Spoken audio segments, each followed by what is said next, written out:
village yet. We then sort of had a conversation.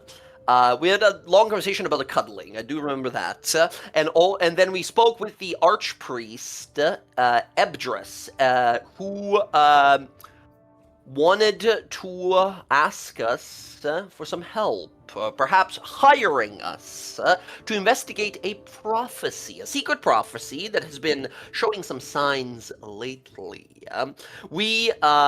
Something we sort of heard about recently from that mysterious lady Ever Ice that was talking to that giant Yeti you guys fought. Something about the final avalanche, the last avalanche. We traveled with King and Queen's Guard back to, I suppose, Uthadern, and we got to learn a bit more about its many attractions and locations in town here. We then got paid for slaying Ice Boss Avalon, and we left our things at the Underrest Hotel, where we will be staying at the VIP suite, thanks to our bard. We are in a VIP. We have like most of the top floor. There's like 24 bedrooms for 6 of us.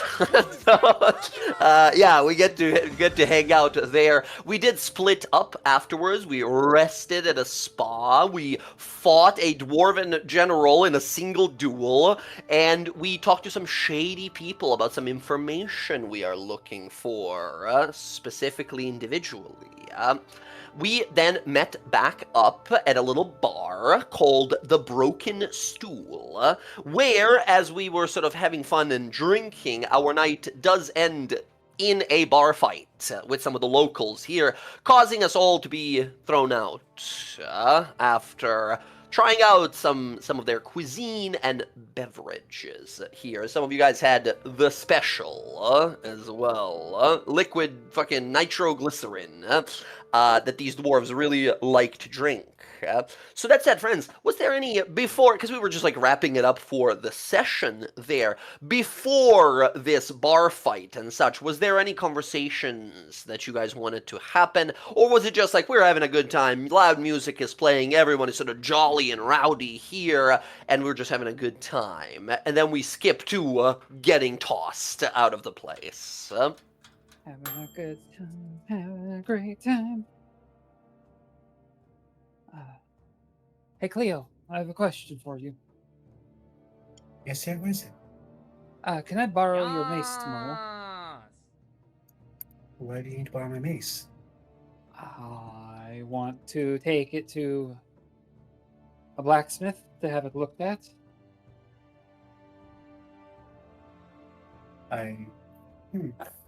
Is there something wrong with it that I'm not aware of? I don't know, maybe. I'm not the blacksmith.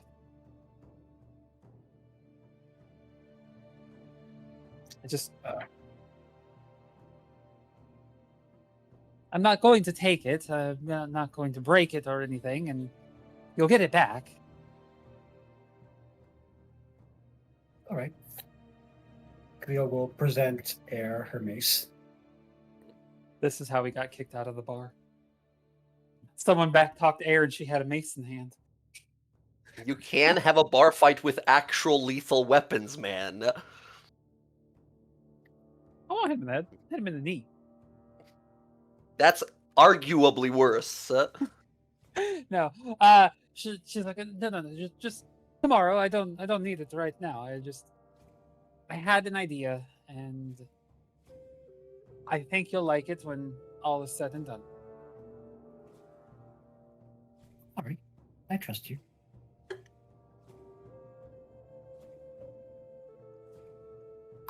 Thank you. Excellent. I'm Stashing gonna that go get away back for to my later. drinking contest with Karnak and drink him under the table. Yeah, so absolutely, this like special they have here in the Broken Stool is some sort of, and like at this point you guys are a little buzzed already, and you catch some words of this very like flirty waitress that is explaining to you guys, and some words that you guys catch on as you're already kind of drinking here. The special, something about an extract made from like an acidic bile of some earth-burrowing worm monsters, but it gets like a real like it's a powerful alcoholic thing that's mixed with some of the mushroom beer here and then made into this like unique alchemical concoction. You can barely hear her over like the loud people like singing and yelling and the music in the background as she puts down as many as there are people at the table here. This tray full of these glasses of this special. It is a sort of like a whiskey slash moonshine type of a drink where you're supposed to like shoot it or once if or type of thing, right? Like a shot, and it's apparently very potent.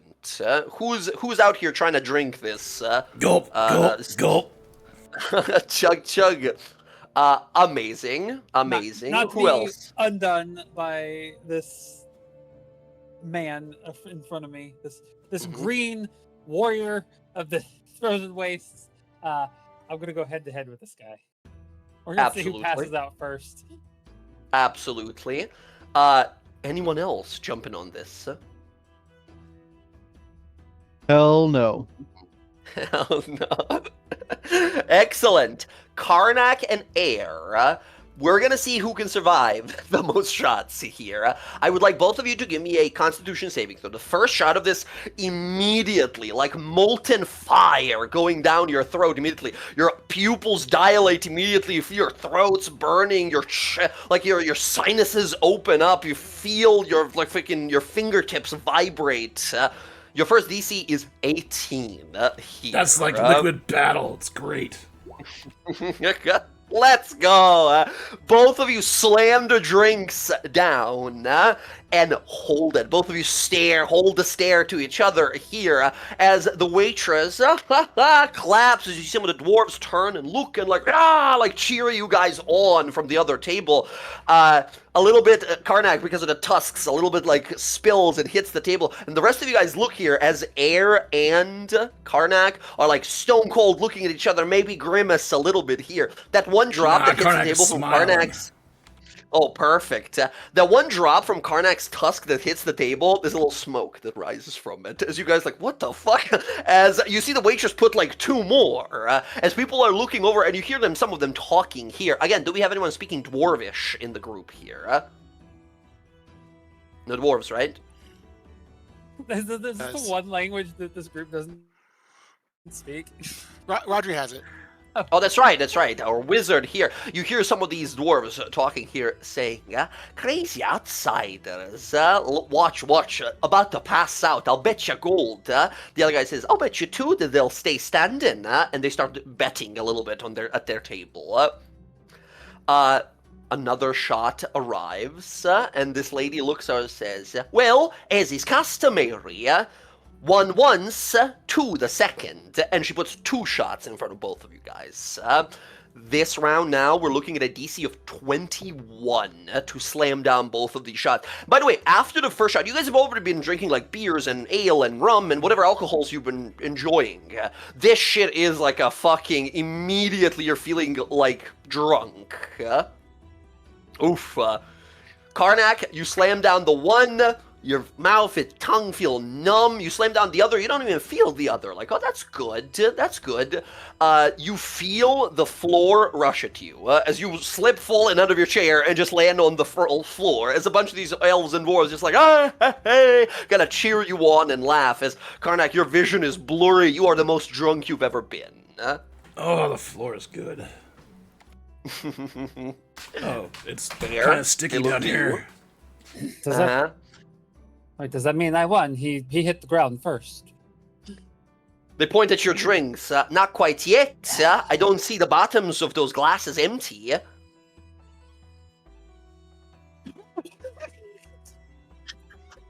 Oh, god damn it! Oh! You slam one, slam the other. You feel your whole world on fire right now, but you hold it down. You sort of lick your teeth and such, get the taste out of your mouth as you swallow it all down. And all of these dwarves look over and like cheer on immediately. And for the rest of the night, your guys' drinks and food are paid for by the locals here who are super impressed. As drinks keep arriving, people start cheering you on here. They help Karnak like sit him up on his chair and such. This waitress lady sort of looks over and says, "Well, someone's got a dwarven spirit, it looks like. Don't suppose you'll be a regular here, will ya?" I guess as long as we are here, I suppose I will probably be coming in. Oh, perfect. If you feel it a little too strong, let me know. I might have a, she gives you a wink, a remedy later on. And she walks off. Oh. As you see some of the people like kind of laughing, snickering about it, drinks and food keep arriving for you guys throughout the night. Kiara, you're dancing with just like a ton of people here. Everyone is just sort of like having a good time here. It's not like a club type of scenario, right? But at a few times for sure, some people get drunk, jump on tables. Some like younger elven individuals that jump on tables start like singing and dancing on tables and such. And a Karnak. Yeah. And Karnak, yes. I think Kiara would she would summon the mirror images, so there's more of her. Hell yes. Sisters! And one of more the people dancing at different tables. Yes. One of the dwarves looks over and like rubs his eyes like, too drunk. Gotta head home as he sees like the three of you as he walks out. You guys have a lovely evening here throughout the night. Food and drinks keep arriving. Karnak, on that 10, about 30 minutes later, you're like, I gotta throw up. This is horrible. I have a volcano in my stomach right now, and it is just ripping through me. As just about then, unless is there any other conversations to be had here, or any other things to do while we're having fun? Yeah, Kiara will follow Karna. Don't you got your date tonight? Are you gonna be alright? Cause you're like puking. Do I have a date tonight? Ugh. I mean, you told her you were gonna meet her later. Did I? Yeah, you did. Will I still get pets later? I mean, yeah. I mean, that's not off the table. Kiara, you look at this guy. You've been at a lot of parties, Kiara. You look at Karnak, and he's looking at you at that way where someone is like, their head is slightly askew and their eyes are half closed, and you can tell he's got that gleam in his eye where he's just fully drunk, right? He probably won't remember this conversation tomorrow. I'm gonna be honest with you, Karnak. I think if you go like this, you ain't gonna give her your best. So, Or she'll give him the best. you know, and you probably won't even remember it or anything. Or you even worse, you'll puke on her. And I think she will not like that. We don't want that. I think she'll kick your ass if you puke on her. She seems like the woman that would actually break you in half. Oh, she's strong. She real strong. I know. I see you getting excited, and I understand that, but it's up to you. If you want me to help you get there, I will.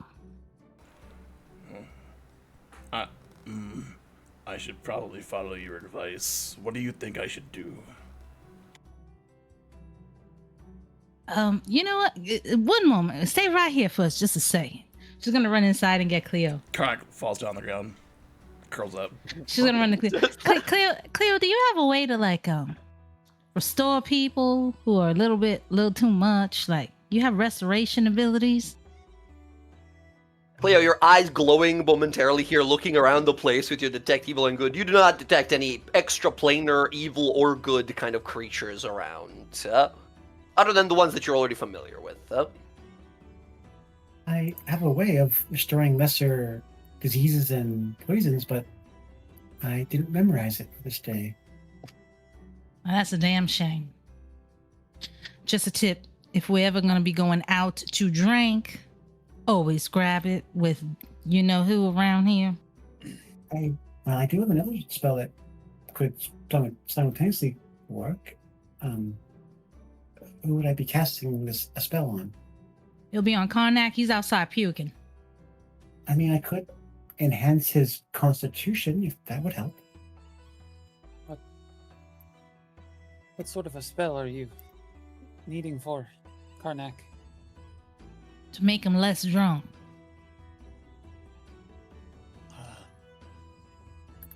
I do. Oh, sorry. I think I'm a little too much here. I can restore people. Air, you double 20'd those about 2 hours in. Your vision is getting, let's just describe it as kaleidoscopic. As you're like, oh my god, it's hitting harder than I thought it would. As everything's getting a little more colorful than you're used to. You have really pretty eyes. You know, that's... Are you talking to me or Cleo? Yes.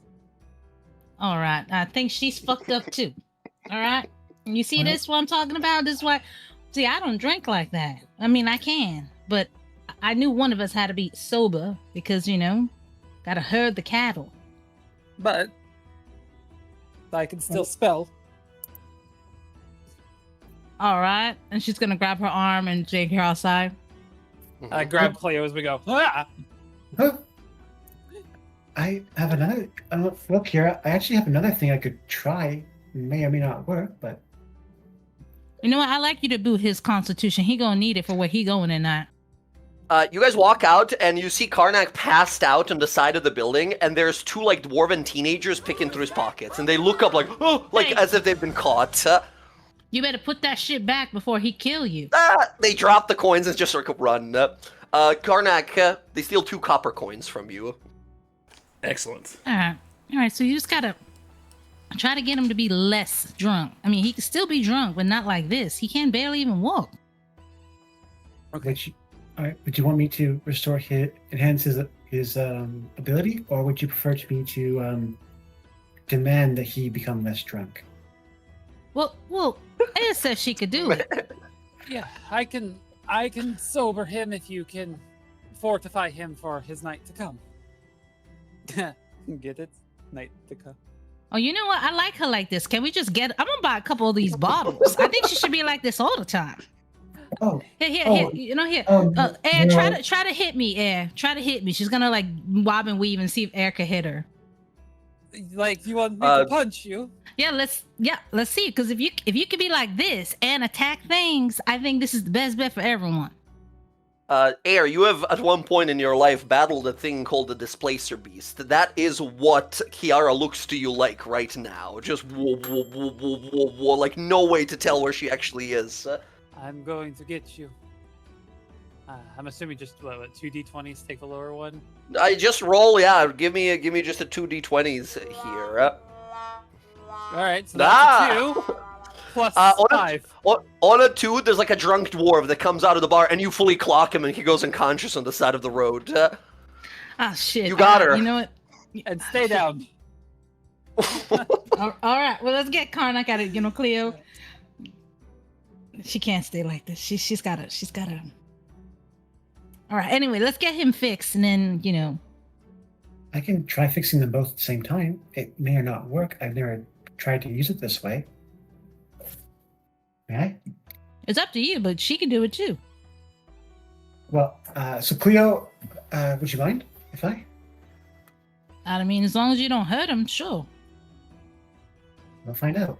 And Cleo will stand in front of like Karnak and Air, and I would like to use my channel divinity orders demand to intimidate both of them to get sober. I think both of you being this drunk failed a saving throw, but you are demanded to get sober for the next a minute or so, but it doesn't magically remove the drunkenness from you. You're just like, yeah, I really should get sober. You're right. I should definitely stop drinking. Yeah, I should get sober. Wake up, yeah. But Why am I on the hold ground? on. I can fix you. Stay down, Fix. or I'll hit you again. What's wrong? What? Cleo, I think that work more like people who are relapsing from like constantly drinking. I will. Well, then again, Try I- lesser restoration on Karnak. well, then I again, need you like to I roll said, me. I need you to roll me 2d20s again. Air, if you get under 5, you lesser restoration to dwarf that you just knocked out. Bardic inspiration. I'm gonna. Okay, good. You are like, no, wait, who's this dwarf here? What the fuck happened to this guy? You walk back over to Karnak. Karnak, you feel this energy wash over you, hear a sort of warmth that washes through you, and you feel that extreme effect. So here's the thing, this alcohol is so powerful, and alcohol is not necessarily like poisoned condition, or you're not poisoned, where you're not smashed drunk anymore, but you are just like buzzed and tipsy still, right? It washes some of it off. Oh, I feel fantastic. All right, you're good now. I'm great. We should get All another right. drink. Well, no. would you care for a boost, Karnak? Boozed. Oh wait, I'm supposed to be sober. Gotta stay sober. Remember, you're gonna be going somewhere. So, do you think you need to be more agile, or you think you need to be able to take more hits? I think is the thing. What kind of vibe do you think she's giving? You think she's giving like Catwin? dominatrix vibe, like she's gonna beat you up a little bit, or? I think I need more. Be able to take more hit. She Oh, yeah, seems pretty- Constitution then. Yeah. Oh, again. And I'll place my hand on Karnak's chest, and I'll cast Enhance Ability again. But this time I'll use Bear's Endurance, which is advantage on con checks. Of course, yes. Yeah, as you And- feel your immune system, your body physically empowered. And Karnak, you get 7 temporary hit points. Temporary hit points, Nice, nice. thank you. And you get a bardic inspiration. Don't use it all in one place. Or do. I think you got about an hour before this shit goes away, so I expect you to probably head out and do whatever you're gonna do. Yeah, I should get on that. And Karnak's If gonna. you're done in 10 minutes, you didn't actually try. Don't be a coward. I'm no coward. And Karnak is going to head towards Catwin, but he's gonna walk the wrong direction. Yeah, you going the wrong way. absolutely. You're going the wrong way. You know, I'm walking him there. He's gonna fucking fuck up. It might be a little awkward for you to show up to take him on his date. I mean, listen, What? are you still Where? drunk? Are you She's still my judging me friend. now? No, I'm trying to wingman my friend here. I think Yeah, and I'm going to turn myself invisible. All right. it's like a stalker, but okay. All right. Make sure he gets there safe. Oh, you're a voyeur. I get it. And she like does like the taps her nose and points. Okay. Now I like you again. Yeah, this is fucking ridiculous. Let's go. I am a voyeur, damn it. And Karnak will be let off by Kiara like he's You on a walk leash. off. If they have a third chair in the room, it's an invitation. See a bunch of dwarves and elves looking, like, what are they talking about? I think as you guys walk off, Air and Cleo, you walk in. Air, you turn around, and Kalus's back hits you in the forehead as a bunch of dwarves who have started this bar fight with Kalus throw him across the room, right? Kalus, about 7 guys ganged up on you and jumped you and tried to throw you on a table as you fall onto Air here. As you see these dwarves who rolled up their sleeves like, "Aye, these your bastard friends. Your bud here jumped one of our guys when they weren't looking." And the guy who's pretending that you attacked him first, like, "Yeah, he got me first, coward." And He you see him asked grab for some it. bottles and glasses. Oh, That's it. We don't suffer liars around here easily. And they throw a plate of chicken at you guys as a bar fight begins, right? they're only like 4 foot tall. This should be easy. Just kick them. Dwarf tactics. They'll gather and punch you in the knees as you guys have to wrestle with these guys. Kiara, you do escort Karnak, and Catwin does meet you after her shift.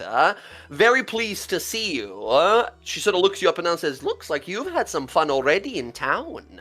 I hope it's not too late to join in." Oh, I'm good.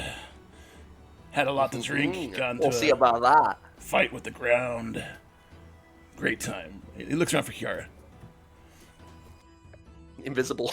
Nowhere, Yeah, she's no invisible. clue where I she mean, is. She's just gonna just tap him on the shoulder, just so he knows Alright, that she's there. And she's I know a gonna walk. nice place. I'd like to have some quick snack.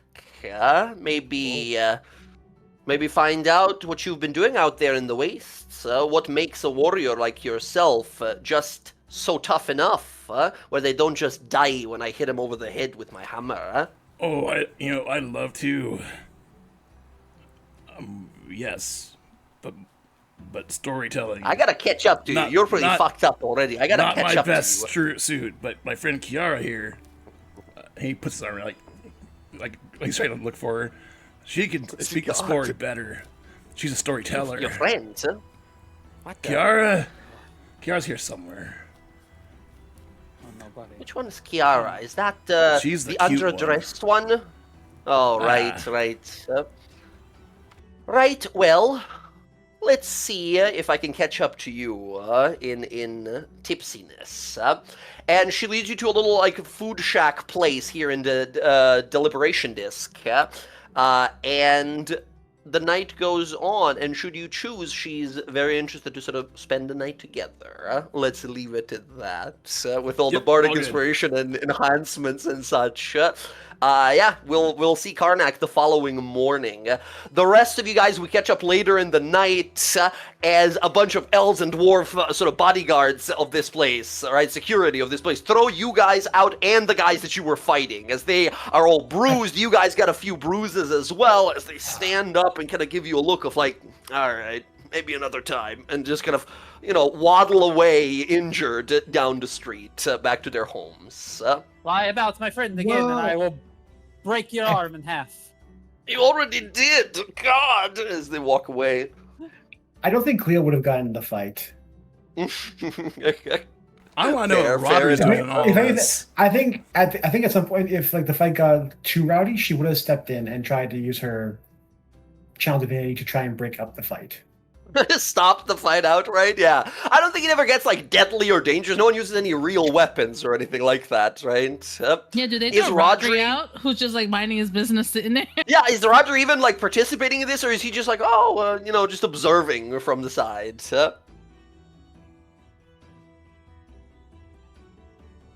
Darren might not be here, or if he is, he's muted. We'll catch up with him a little later. But yes, most of you, if not all of you, are thrown out. And I think, Kiara, you make it back just to see your friends, like thrown out of the bar, like dusting themselves off, cleaning themselves off. She'll like, you'll see her invisible. She'll drop it when she gets there. What the fuck happened? I left for like what, 10 minutes? You were gone like an hour. Like it would've No, been I didn't. 30, I didn't 40 stay for minutes. the whole. I didn't stay for the whole. I just got him there and I left. It's a big town, a lot of walking. Yes, it was like 40 minutes or something, but You guys got No. into a fight? This miserable dwarf came up to me and said, "Hit me really hard. I really Oh. want it." So I did. And then he was like, "Why'd you hit me?" Oh, Ca- people. Oh, he Yeah, beat let's it. You just- pretty good. Callus is just a saint. He gave the man what he wanted. He was asking for it, literally. I know, but he was baiting you. He was baiting you for some reason. Well, air points to like the dwarves limping down the road. As you can see, they totally got what they wanted. Probably a little more than they bargained for. Maybe he's into getting beaten up. You know, there's some people who like that stuff.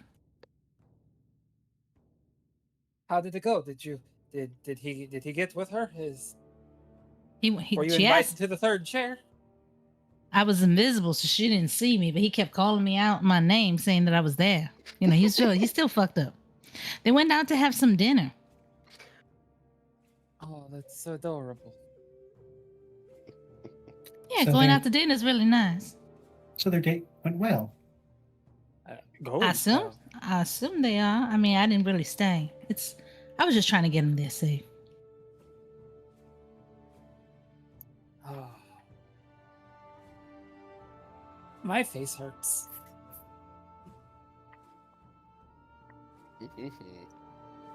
Do you you need guys begin to healing? kind of. Yeah, no, I'm fine. It's like she's like not so much here on this side, and like she motions to like her left side, and then she's like, but more so right over here, kind of in this area. Turns her head to the right, and there's just this massive bruise where someone cold cocked her with a Oh chair. shit. Like right here, not so much here or here, but really just sort of right about here. All right, I'll give her a cure wounds, and I'll give one to Kalis too.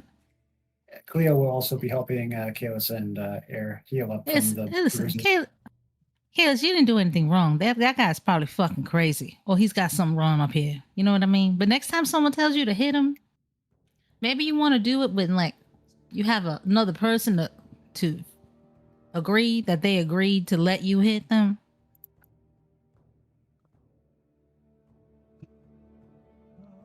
I have to ask for consent to hit somebody. Well, I mean, they gave you the Depends on the consent, setting.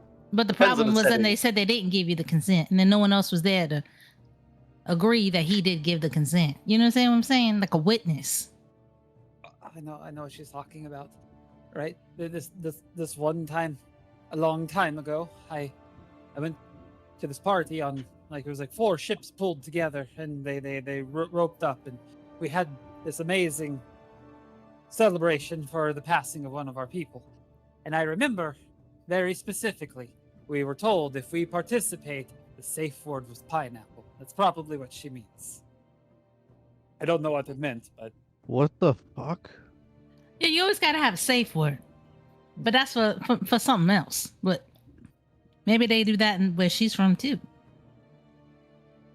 Like if you having a friendly match with someone, and you got to let them know, hey, we're done with the fight. Maybe you have to have a safe word for that. I don't know. I'm not a fighter, really. there's nothing wrong with not being a fighter. I think I'm I'm done with this trying to get in conversation. there. I'm trying to steer this ship back on track, but it's fucking impossible. It's All hard. right, come on, let's get everyone home to get some sleep. All right. Jokes aside, no, but Where I the think fuck as is you guys, Rory? Where the fuck is Rob? We can't leave without him. Mhm. I think I saw him in the corner eating a bowl of foodstuffs. I was gonna say, Roger, there was a bar fight that emerged there as your friends got sort of like kind of attacked in the bar. Nothing lethal, really, just a bar fight. Yeah. Rodri would not participate. He would watch just to make sure that no one gets lethal. But this is not his scene. Yeah. He sits there. He's got some owl tuft in his ears, kind of like. You just like walk out. Everyone else got thrown out. You just like walk out, waving goodbye to everyone. Toss the trouble. I would really much like, I think, to lay down now. I can certainly see the floor Are in you my near guys- future. Are you guys okay? Yeah. Maybe a little scuffed, but we survived. They survived.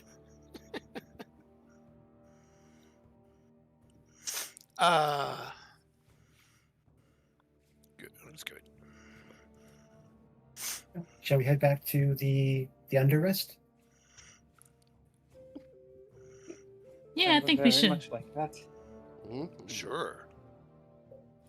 You guys walk for another 20 minutes through the town. Because again, this is a big town. We are over here in the Deliberation Disc. And we got to get all the way down to the Grand Disc, right? So we're walking.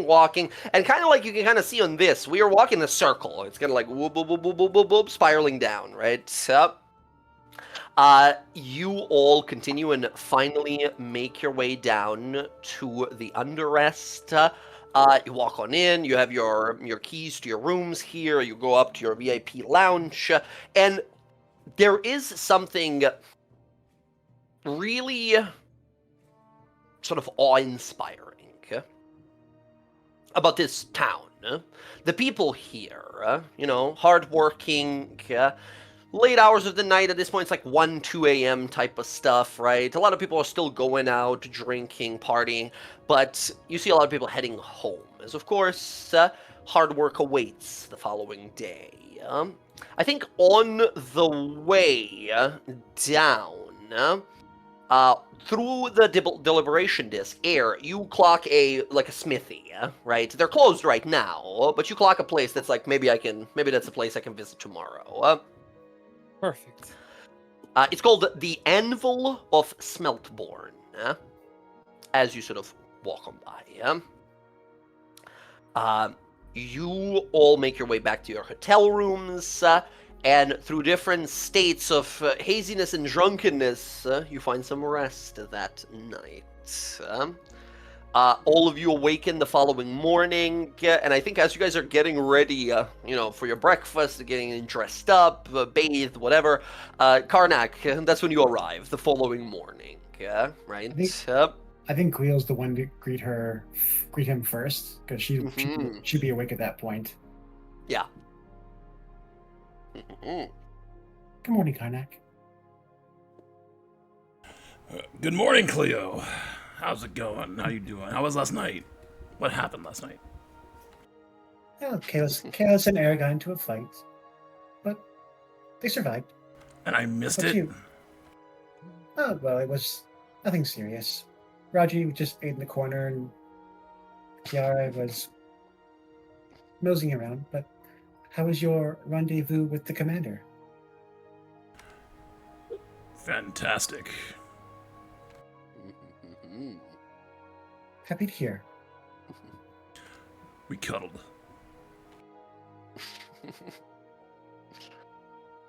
I think you see walking up sort of behind Karnak, like walking up the stairs in the hallway there currently, kind of look of like, oh, there you guys are. You see the young knight Tiswin brave pass, the sort of half elf, half dwarf lady that we met. She waves over and sort of approaches. As Karnak, you're just sort of getting ready. I think we see down the hallway, like as she walks into the apartment here, into the lounge. The rest of you guys are starting to hear the conversation happening in like the living room space, and can wake up and join at any point you want to. You yourself, Air and Karnak, a killer headache as you wake up. A killer headache. As your body fully absorbs all that alcohol and is now looking to eject it. You see Tiswin walk on up and kind of looks to Cleo here and to Karnak says, hello, good morning. I hope you've enjoyed your first night's stay here in Uthadurn. I hope you've found some fun in the city.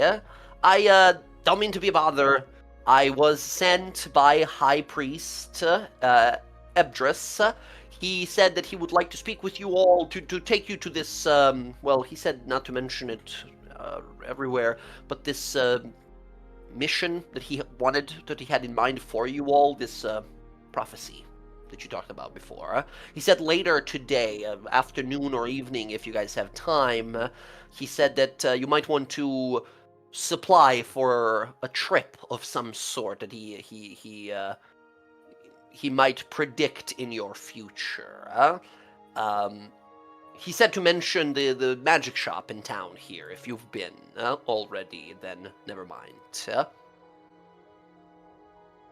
Karnak doesn't want to go knocking all the doors and waste time and all that. He's gonna yell out, hey, sleepyheads, time to get up! Oh, I heard you yelling. Because y'all can hear me at once. Ugh. I mean, I'll come out in my robe. Like, what's going on out here? Why are you yelling? Some of these people here, they've been drinking. I'm awake. I bet you are.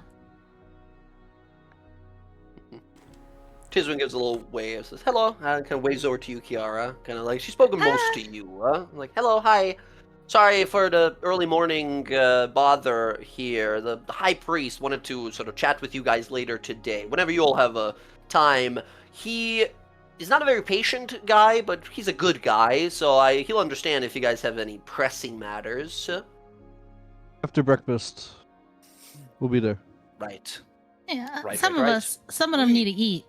some of us need to go shopping and prepare. Oh no, ready to go on not the this, trip. not this early, not this early. He mentioned like afternoon, evening type of stuff. I'll come pick you guys up over here if that's okay. Yeah. I was, that Okay. I was would be kinda fine. hoping- Can any of you ride a giant ram?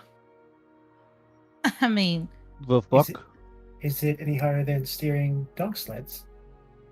I mean, it's personalized mounts of sorts. The dire wild goats, the mountain goats that some of the dwarves here ride. I figured I'd get you guys all at least one to ride on, unless you prefer walking. I What's a think I what's a, can manage. what's a dire goat? Like a goat, but big. don't you say you don't know what a goat is. Don't they faint? Oh no, not this kind here. If we had goats that fainted up here in the mountains, they'd be eaten up by yetis and snow panthers real fast. Oh, if we have the morning and we don't beat the high priest in the afternoon, I was kind of hoping to go to the Vellum Steeple archive. Yeah, you all have the rest of the day. I'll come pick you guys up at evening time, let's call it. Well, So have some breakfast, have some time for yourself, have some lunch even, and then we'll meet up. all right. Well, Relics and rarities later too. oh yeah, I was gonna go to the magic shop too because I need to get some kind of special dust or incense or something. I don't know. I gotta look through my bag. Okay, all right. Very well. I'll leave you to it then. Once again, I hope everyone's had a great evening, a great night here. And give a little wave and starts heading out. As all of Where are you staying? Me? Yeah, Tiswin. Oh, I stay in the palace with the other trainees and knights in the Grand Cast Citadel. Kind of points out the window, and you guys see that like inverted citadel, giant ice. It looks like ice, but it's supposedly some sort of a crystal, some sort of a gemstone that has like grown out of the ceiling of this last level. Right? She points to it.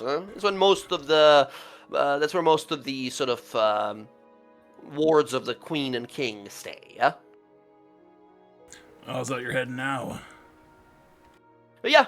I have other duties. A lot of training to do as well, and morning training especially and such.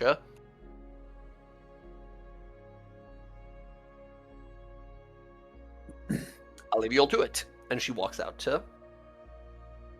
Oh God, Yeah, I'm so hungry. Me too. Kiara, Yeah, Clem.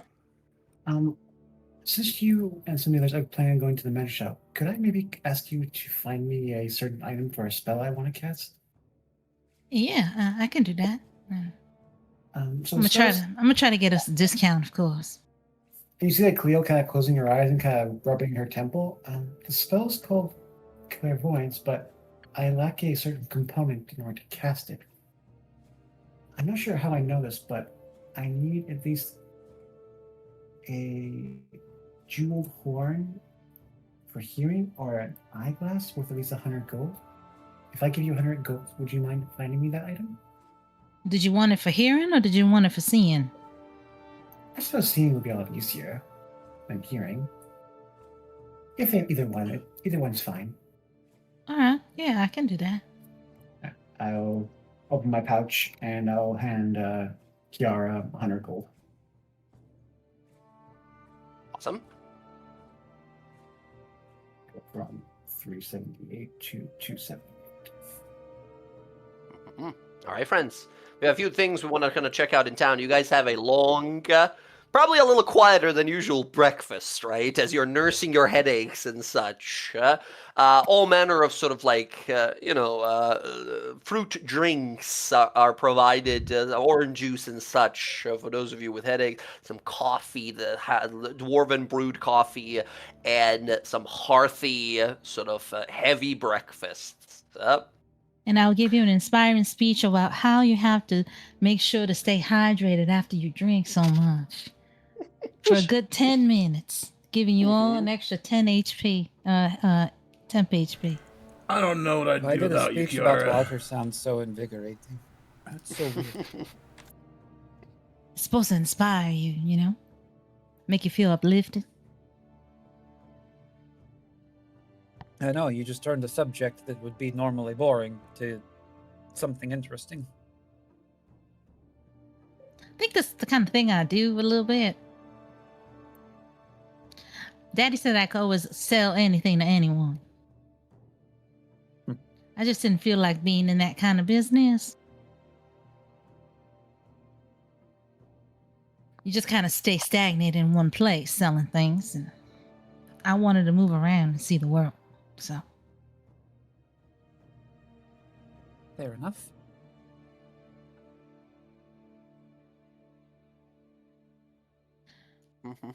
What happened last night? you guys had that drink that I suggested, and then you guys got real fucked up. And then someone made it Kayla's here to hit him on purpose, and then said that he didn't hit him.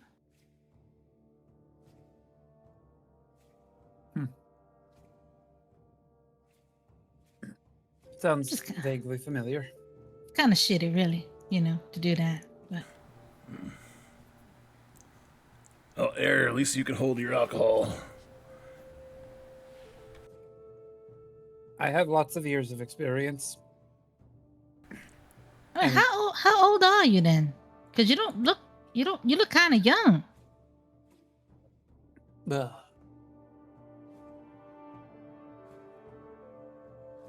I really don't remember. You don't remember how old you are? No, I kind of stopped counting at one point. Time does kind of fly when you're not thinking about it.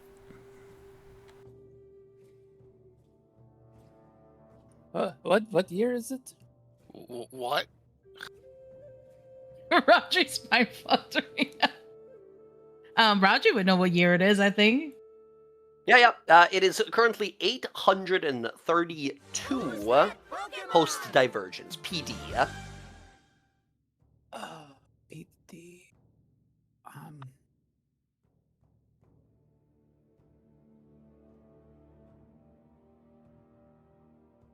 You see, like, she's like, got her fingers out counting.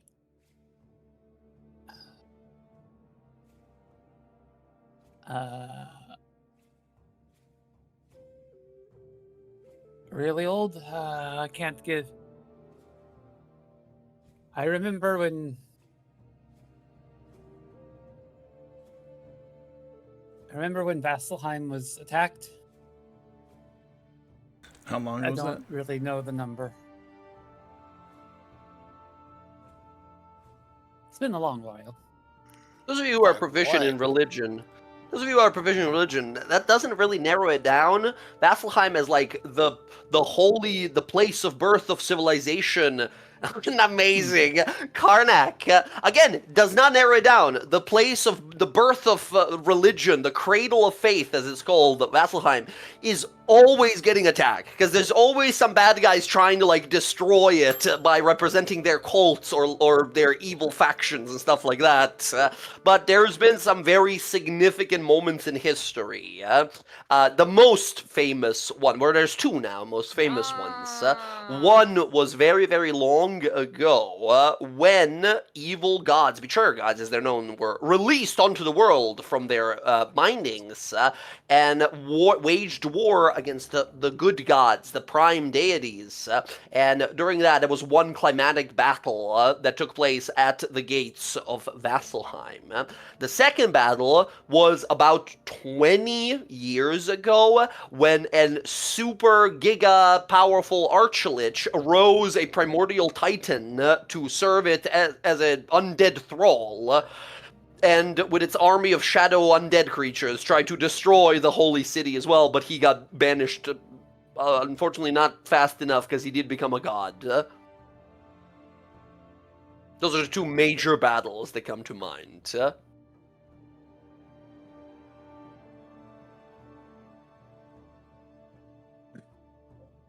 The first one. So however long ago that was. Plus, Ooh. like, I think at the time I was 65 or so. Something. Whoa. I thought I was old.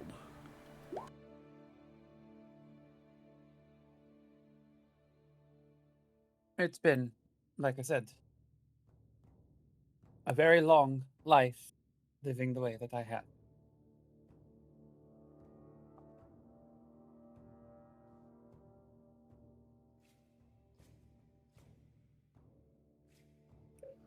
Audrey's eyebrows kind of raises as he tries to like put the number together, and realizes like, okay, so 65 would put you way before this other event. You're, he doesn't know how old you are, but you're very old. Hold on, I got the mental math here. Kiara, do you have a piece of paper I can borrow?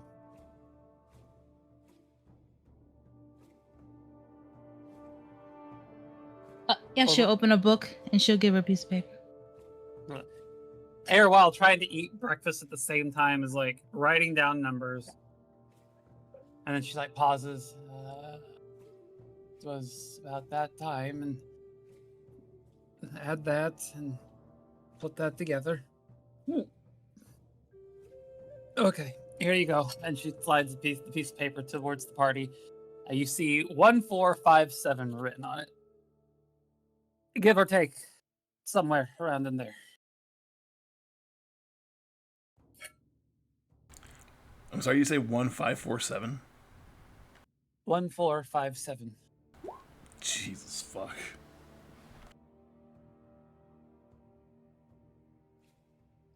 Moral of the story: serving a death god sometimes has its perks. If you can take that as a moral of a story. Oh, my head so fucking hurts so much. I mean, Not a lich, right? What? You're not a lich, right? No, I'm me. Oh, wait. I think me doesn't on answer the that when question. I was just gonna say when Air says I'm just me, right? I think Karnak here. I'm gonna say on that natural 20. I think you look to Air here, and a thought crosses your mind. Not something you possibly think on too much. Not all people who live extreme long amounts of time are undead. Some people are simply cursed to live longer. It's rarely. Usually, you'd think of like a wizard extending its life through magic or something like that. Air doesn't seem like a wizard.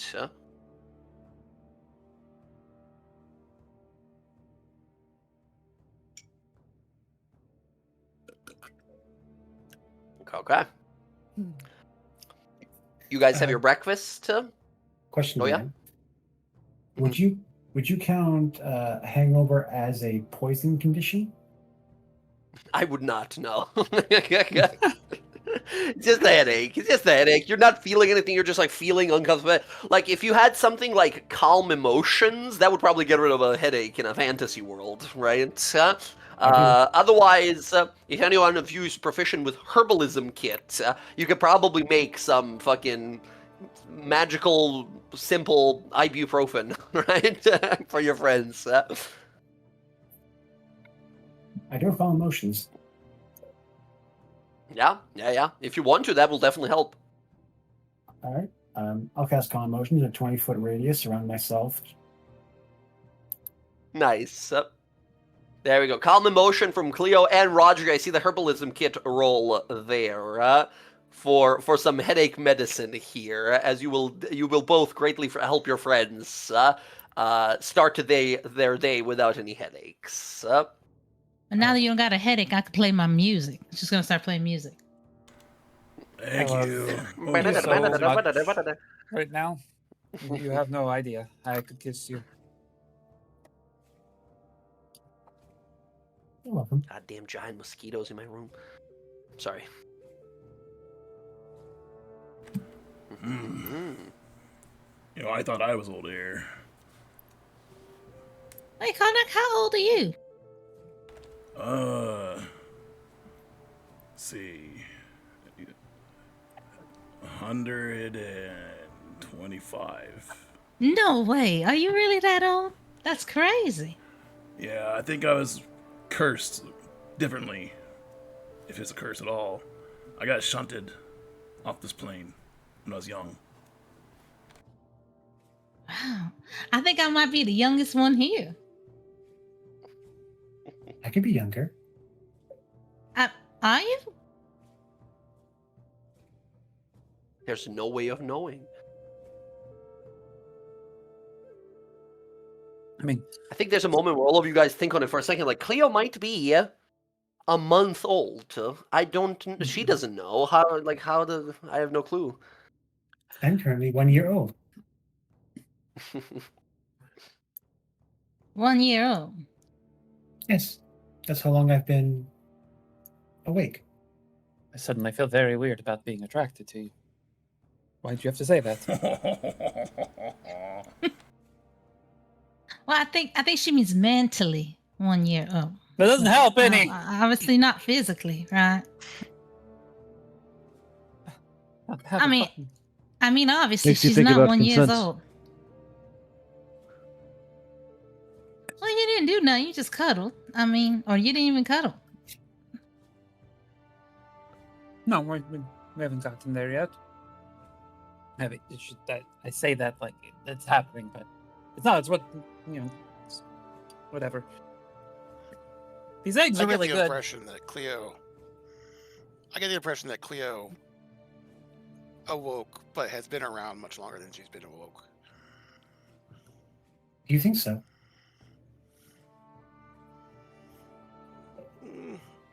It's hard to pick up so many languages in a year. Well, I only know. Also, I think I was gonna say, Roger, your investigative, inquisitive self. You look over and you see that big like hand mark on her face. That doesn't look that fresh. Granted, I only knew one language when I woke up, and someone had to teach me Common. But you knew a language when you woke up. Most people Yes. But I have to don't learn as understand. babies. But I don't understand how I know the language. That's what. Someone had to teach me Common, but I don't know how I knew Celestial. Maybe. I'm just saying that knowledge usually comes from something, from previous experience. Maybe you were sent by Arathis to do something. Like an angel. Or a returned hero. Or Um, something to the effect. Cleo, can you write down some Celestial? Like write it down in this notebook? What should I write? What should I write down? Just write a sentence, because I'm curious if I could be able to read it. I can certainly do that. Cleo will take the pen and the quill and start writing Celestials. Just write, I am your friend. Yeah, for most of you, it seems like a strange hieroglyphic language, a set of strange scribbles. But for Kiara, who seems to understand this strange language, yeah, you read it as it says. I don't even understand how I could read that. I mean, what kind of language is Celestial? What is that? I don't know. Gods.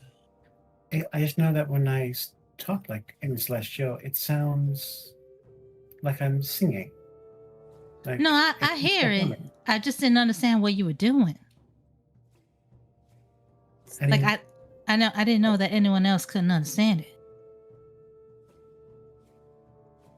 Language of the divine. It's what the gods and their adjacent entities speak. Well, how do I understand it? Well, you shared the story that you had like God in your blood or something, or your Yeah, but family that's was just a just- story that my mama made. You know, I never really believed it. I thought she was just being silly. I actually had a question for everyone here. Yeah. So I'm not sure if I mentioned it, but back when we were traveling with the high priest, I had a memory, a dream. I'm not sure if it's one or the other, but I saw someone, but I can't remember their face or name, just a physical description of this person. What did that look Right. like? And I'll go into detail.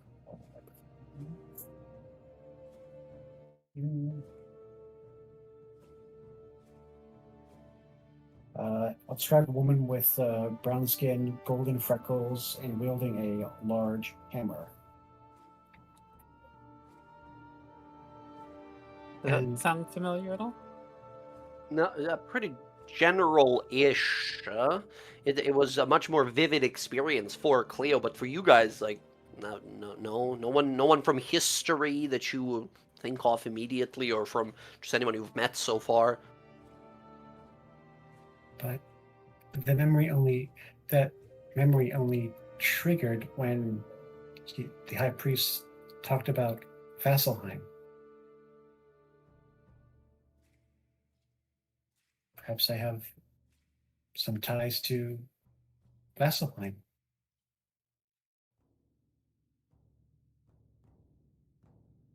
That would be wild if you did. To be where you were, and woke where you were, and to also be tied to that place. Well, I woke up here in the Graying Wildlands on the Mhm. Crystal Sands Tundra, and that's where my memories start. And that was over a year ago, from there to now.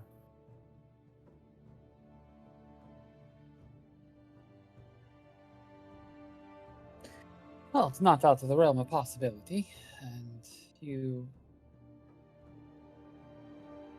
It would be where the largest temple to the Law Bearer would be, or at least the oldest, so.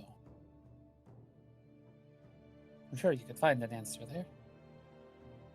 That's why I want to go to the archive here. Maybe perhaps they have some knowledge of Vasselheim that may trigger more memories.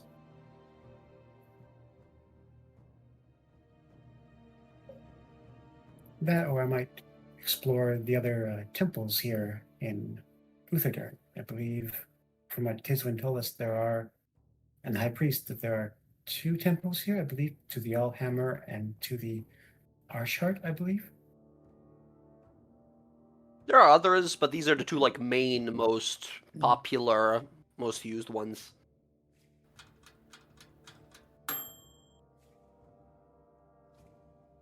Yeah, why don't I go with you? I know a bit about the history. I could help you find information. Look for it, at least. I would appreciate that. Thank you, Eric. Of course. If we can just drop your mace off at the blacksmith on the way, and then we can head that way. All right, let's head up then. Okay. Anyone else going to the archives with them,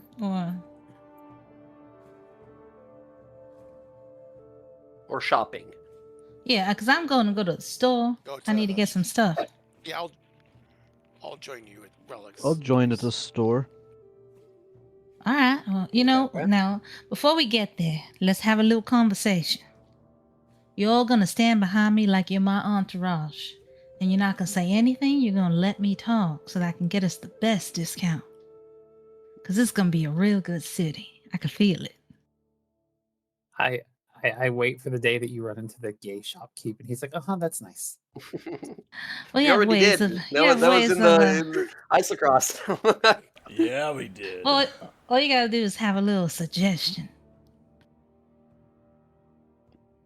Would you do me a favor and healing potions if you could for me? I don't know exactly Oh, that's how a much. damn good idea. I need some of those too. Yeah, we are gonna get some of those. Yep. I mean, if I you don't- like. Know how much they are. So here is 200 gold. All chip in. right. I'll chip in as well, and I'll give, I believe, 20 platinums, like 100 is 200 gold. 20 plat, yeah, just add a 0, basically, yeah. All right. I'll give Kiara 20 platinum. Very well. You guys split and head on out. I think let's go with the library, the Vellum Steeple here first, which is just as you exit the Grand Disc where you guys are currently located. As you head over to the Deliberation Disc, you guys see a massive sort of curving tower of blue marble Is the blacksmith on the way to that, by chance? No, that would be further. That's this, and the Anvil of Smeltborn. That's further in. Okay. Can you swing by there real quick to drop off the hammer? Yeah, if you want to. Okay. I mean, you can further split, right? You can drop her off at the archive, and then you can yourself head over to the smith. I was gonna help her in the archive, so it was just Okay, like a yeah. swing and drop off kind of thing, and then. Very well. I think you guys sort of continue together and make your way over to the Anvil. The Anvil Smeltborn, you see kind of exiting to kind of... or like as you enter, I suppose. You see a older dwarven man, pretty like ancient dwarven master forger and blacksmith. He walks on out. You see he has like people working for him here, but he sort of looks to you all heavy, thick, sort of gray beard, and says, Dolgrim Smeltborn, how may I be of your service?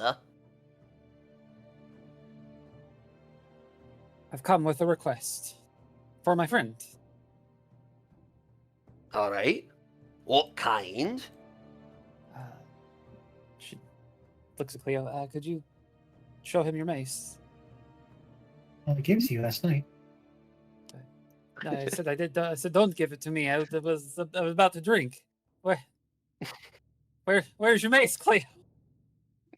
It's probably on you, Air. You just were like just blackout drunk and forgot about it. One of you guys has the mace. I didn't lose this, I swear. And she like digs around. She's like, there we go. Sorry. It's on my other belt. Not bad, but could be better. It could. It could. That is why we came here. We get into a lot of trouble, and I was wondering what you might be able to do for it. All right. I could do a few different things. Are you looking to upgrade it? Some of my workers here, myself included, know dwarven rune magic. Magically, to improve a weapon like this. It'll cost ya, but it'll be worth it. Make the edges more deadly, the balance more perfected, the weight much easier to wield in complex attacks. Or perhaps you are looking to enchant it in a different way. As he explains some of these, they explain to you that basically, like, yes, if you want to, they can upgrade it from, like, a mace to a warhammer, if that's a simple upgrade you're looking for, right? Or, if you wish, they can upgrade it to become a +1 weapon. It would cost about 500 gold pieces to turn it into a +1 weapon. No, sorry, my bad. It will cost 300 gold pieces to turn it into a +1 magical weapon. They can also, if you wish, turn it into a vicious weapon, which has a special property basically that says if you roll a natural 20 with this weapon, it does additional 14 points of damage of the weapon's type, right? It's a magical weapon, doesn't do anything on regular hits, but on a crit, it hurts like a ton more, right? Or they can make it a bound weapon, which, if you are a spellcaster, which Cleo is here, would allow you to swing this weapon by using your spellcasting modifier for attacks and damage rather than your strength or dexterity. Those are the three options they have. +1 is 300 gold, vicious weapon is 500 gold, and bound weapon is 250. Do either of those sound appealing to you?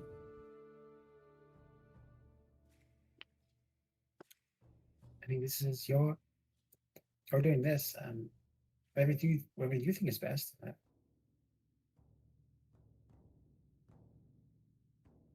Okay. You're going to leave it to me, huh? Of course, I trust you. Okay. Bound. Bound, good What was it? choice. Cleo, what's your casting stat versus your strength score? How's your wisdom versus your strength? Again, my strength is +2, my wisdom is +3. All right. Bit better. All right. It's effectively a +1. Huzzah. Yeah, this Dolgrim sort of looks over and says, can be done. Leave the coin here and the weapon. Come back tomorrow morning. I'll have all of my smiths and workers here focus on it throughout the day. Good. I have one other request for you to do. Today. Aye. She puts the mace down. She puts the coin down, and then she reaches into her bag. She pulls out this big saber tooth from the cat. I would like for you to replace the handle with this. It's harder, much more durable. And if you could, and she pulls out a little roll of paper, engrave this onto the handle, and maybe a nice leather wrapping if you wouldn't mind. He looks at the note. What does the note say? The note is, in Celestial, it is a prayer of Arathis to be engraved in the handle. He looks at it and kind of gives a nod, says, certainly, something we can do.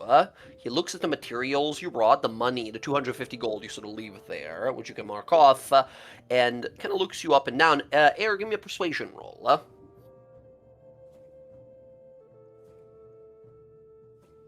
I'm going to reroll that. Oh, yeah. Yeah, okay, yep. All right. He looks you over and says, every once in a while we run into something special, intended for someone special. We'll give it the care it deserves. This will make a fine weapon.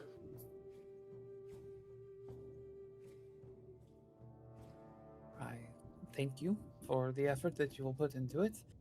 And if you need any extra coin for the cost, just let me know.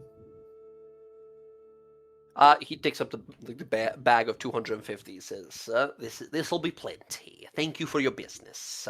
And you see him hand over this mace to another two dwarves who take it over to this smelter and forge and start carving at this massive tusk. No tusk, but like a saber tooth that you brought.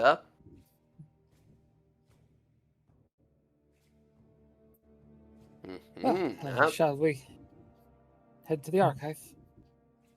You will. As we're making our way there, Cleo looks to you. I appreciate the kind gift, but why? Why?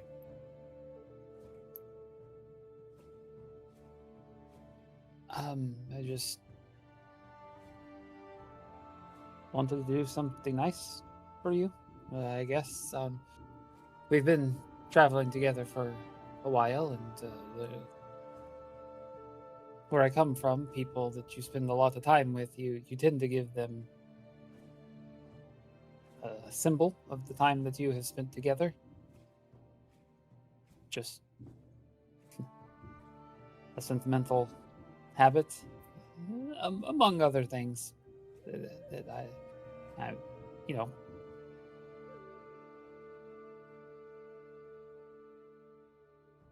I see.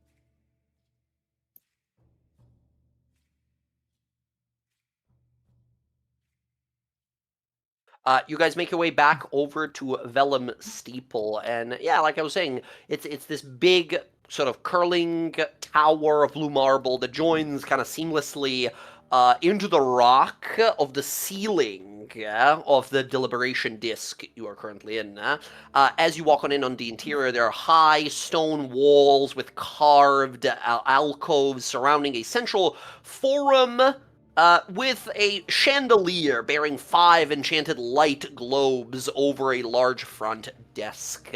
You see a group of these sort of scribes that are present here, and one amongst them sort of walks up. You see stepping forth is a elven woman, sort of short, kind of white-ish silver hair. She introduces herself, says, hello, welcome. I am Scribe Warden, Rezia Uvesik. I am the handler and caretaker of the Vellum Steeple here. Vellum Steeple is a library for the peoples of the city here, which I can't say you quite are, but nevertheless, of course, you are welcome. If you're seeking any knowledge, please let one of the scribes here know.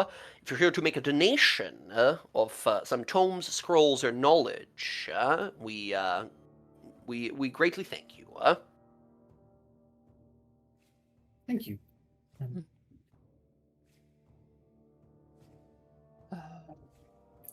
My friend. I've never been here before, and do I ask you what I'm looking for, or do I ask? Oh, you can certainly while I'm here. Yes, of course. I'm looking for any books on Vasselheim. The Holy City. Yes, we have quite a few different ones. Are you interested in the history or the geography or architecture, any particular topic? Perhaps important figures, people? Important figures. Do you mean politically or do you mean religiously? I don't know. Oh. How about we get you both then? Do you have historic figures, religious and political? And We have a handful of books here pertaining to the topic. Follow me. And she calls out to some of these scribes, and they bring you a few of these tomes. Big, thick sort of books. Many of them are not specifically like about famous or powerful individuals that are over there or over the years that existed over there, but are more so like stories pertaining to the events that have happened around or to Vasselheim, and in them there are mentions of like who led this army, or who was the one who cleansed that evil artifact, or who was the one who jumped in to fight and stop this evil warlord when they were attacking the city, stuff like that, right? They don't have like biographies of these people, but more so like mentions of them throughout the ages. Is this something that fits your needs? I'm looking for a figure with brown skin, golden freckles, and they would have been wielding a large hammer. I'm going to make a history roll for her. 21. She thinks on it, says, large hammer, freckles, skin. I can't say I recall anyone immediately from memory that fits that description. Do you know current or someone who existed long ago? I don't know. Oh. She kind of looks at you a little kind of curious and kind of gives a look to Air, sort of like, what's going on here? All right. we are investigating some figures that she has a vague memory of, and we believe they're tied to Vasselheim. I see. Very well. If you wish, you can rent these books, or we can make you copies of them. It'll take a few hours, but we have some scribe wizards here who can sort of make enchanted text copies. If you wish, we have these 3 main books I would suggest. She brings out like one massive book that is called The Cradle of Faith. dash the beginning. She puts it down. Another book she brings out that says its name is The Broken Wall. And it has a little depiction on it, like a little artful depiction of like a demon holding like the edges of a massive wall, and behind it we see like Vasselheim that is being sieged by some demonic army or something. And the last one is a rather general kind of book that's just called Religions of the World, which speaks, is a little more general book, not particularly about Vasselheim, but it speaks about different religions in this world, and also their current, like, champions of these gods, and people who have been, like, invested with a lot of power that serve these gods. She puts these 3 books forward, says, I'm not certain I can help you out right here, as your description is unfortunately somewhat vague, but I would start with these 3 books. Thank you. And if I may, I'd like to direct this to your archive. And Cleo's been looking it over, but she hasn't really got anything from it. She'll bring out the cosmological map of the multiverse that she got from the ruins up in Ooh, Isopros. awesome. She looks, says, "Where have you found this? What a intricate piece! What a wonderful artwork as well. I've not seen this style." I found them in the ruins up in Isocross. Truly, You're you've been to giving her Iceland, huh? an Aeorian book. Oh, I've looked it over during my moments of rest, but nothing really came to me from it. So I figure it should be a donation to this great archive. She looks at it sort of amazed. Says, "What? This is truly a wondrous donation. Please, these copies for these books, they will be free of charge for you. This is a wondrous donation if you intend it. Anytime in the future, any sort of research you need to do, please." She walks over to one of the sort of these kind of like scribes, and she brings back a long sort of like kind of scrolled up patch that you like can like clip onto yourself. It's almost like a badge, but it has a little like scroll that unfolds from it. She hands it to you, says, "These are worn but by some of our scribes here at the Vellum Steeple. While you are not necessarily a member, for a donation such as this, please keep this, and in the future, if I'm not around or you visit any of our allied repositories of knowledge or archives, present them this, and they will allow you to copy or bring with you or read through any of the tomes available." Thank you, Scrabble and Lisa. Certainly. What a Heiselkrass. I must inquire, do you intend to return to Eiselkras? The rumors of the treasures found there circulate throughout Wildmount often. No, we have no plans of returning there currently, but should we return and I come across more lost texts, I still certainly think to bring them here to the Vellum Steeple.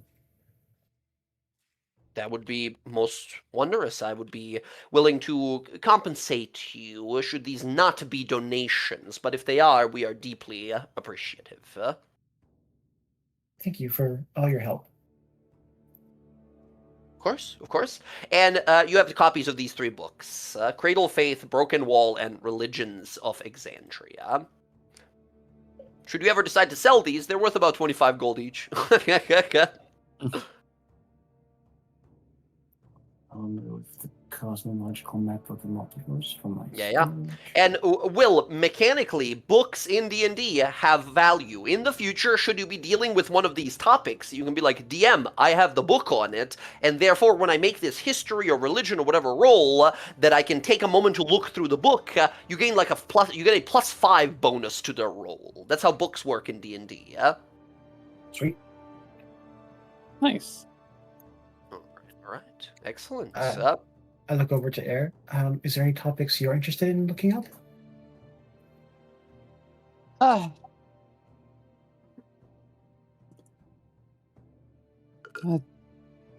I would assume anything pertaining to the Raven Queen might be in those same 3 books that we got. We have some other tomes if your interest is particularly the Matron of Ravens. Not a very popular god around here. Well, I shouldn't say popular, but more so with Moradin and the Archhard being as popular as they are. Not as many people worship the Raven Queen. We have some books. I believe we have an instruction book for communion with the Lady of Death. Many people that come through here that are looking to contact their lost ones often ask for it. I would like to borrow that one. Or Excellent. We will have make a copy. of it. She brings you a book that somebody wrote. It is called Beyond the Mask, and she hands it to you.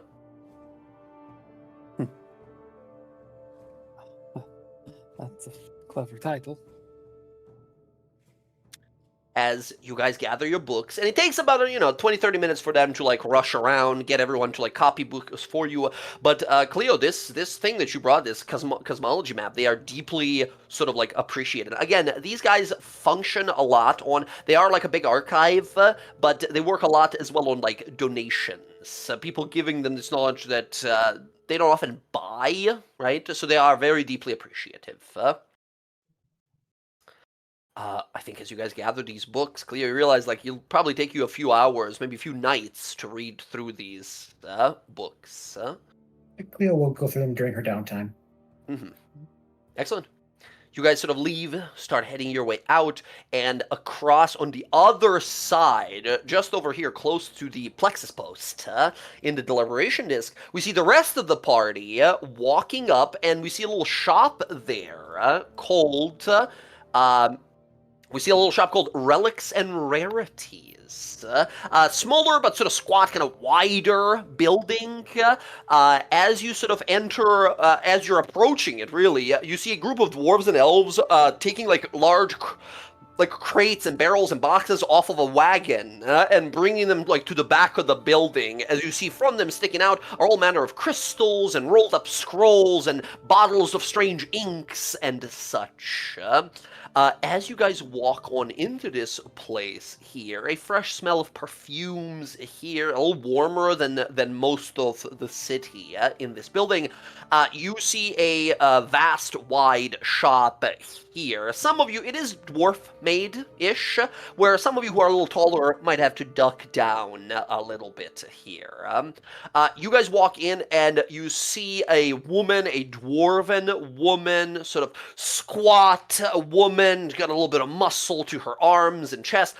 You see a sort of thin, kind of almost kind of going into a goatee, a bit of a beard that she's got. A dwarven woman, sort of braided black hair, big smile on her face. She's pointing out, aye, just put it over there. Looks to you guys and says, well, hello, greetings and welcome. Name is Rani Runerank, the proprietor of Relics and Rarities. How might I be of your service? Have you come to look for our specials today, or do you have a order that you've made? If you do, I will require the bill as proof. Kiara will walk in and she'll take off her jacket. And because she's pretending they're going to be her entourage, she's going to put her jacket on like one of the people behind her's arm, like she's rich. Just put it on Kalis. Yeah, she put on Kalis Kalis' drops arm. the jacket. Just dropped. She'll turn around and look at him like with like dagger eyes. Karnak grabs the jacket. Well, hello, Ronnie. Yeah, we're looking for a bunch of things. We're gonna need a lot of things. Can I first off say your sword is magnificent? Well, thank you. It took a few years to get it into this kind of shape, and we're still expanding. So, what's a fine lady like yourself looking for? We have all manner of charms and glamours, enchanted perfumes, and makeup products as well, should that be something you're interested in. Perfumes maybe. But first, you have any healing potions? plenty. A fresh batch just got in stock here. We have all manner of adventuring type items if that is something your entourage needs for your protection. Yeah, we're gonna need a couple of those. And I'm gonna need about 200 gold worth of powdered diamonds, powdered diamond or incense. All right, so that's definitely something we can do. Plenty of those around. Gem dust and gem made itemry. Easy to come by here in Luthadern. In fact, you're in luck. We're having a big sale on some of the itemry here. Here, and she hands you a little book, a little brochure, right, with all the items on offer here. As friends, take a moment here, and I think we can even go to a break in a little bit here as you guys look through this list of items in relics and rarities. Friends, here are some of the names and prices of these items. You can click on them to look through. There are some healing potions and different kinds of potions that are all in here, and how many are available marked in here, as well as some spell catalysts, and of course a special deal, as every magic shop has. For every 2 items purchased from that magical artifacts list, you'll get an extra healing potion for free. For every 4 purchased, you'll get an extra greater healing potion. Take a look at some of these items, friends, and Kiara, we can have a little sort of persuasion roll later on to see if you can bang that discount even lower. So take a look at some of these, friends, and I think this is probably a good time if you guys want to pause here and pick up in like 5 minutes, take a little break here while you look through some of these.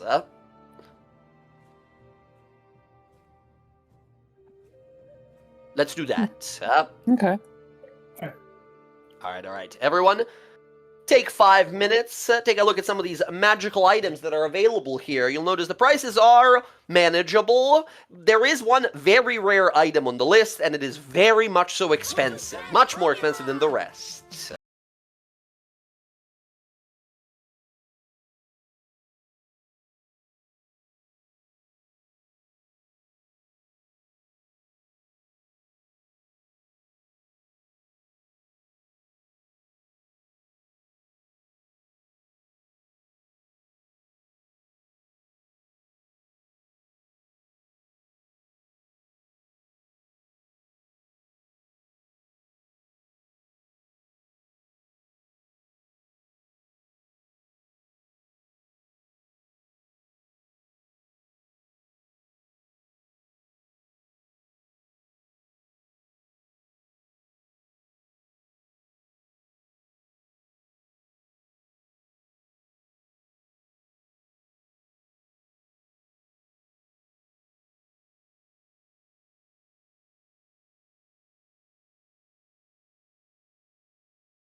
Magic Hammer. That's its name. All right. Yeah, you can decide that. And, Will, do you need me to set that up in your character sheet, or you got it? I got +1 mace. +1, and use your wisdom instead of strength or dexterity if you want it to, right? Doesn't strictly do it, but if you want it to. I can do that. Okay. Cool. All right, back to the shop.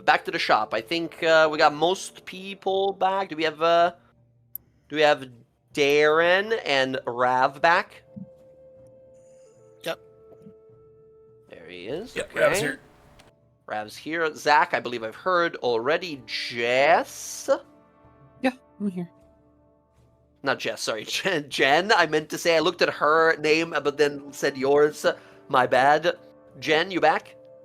Yeah, I'm back. All right. As we are talking to Ronnie here, Ronnie Rune Ring, she offers you all of these magical goodies, in or out of character. Friends, is anyone particularly interested in any of these items? And how many?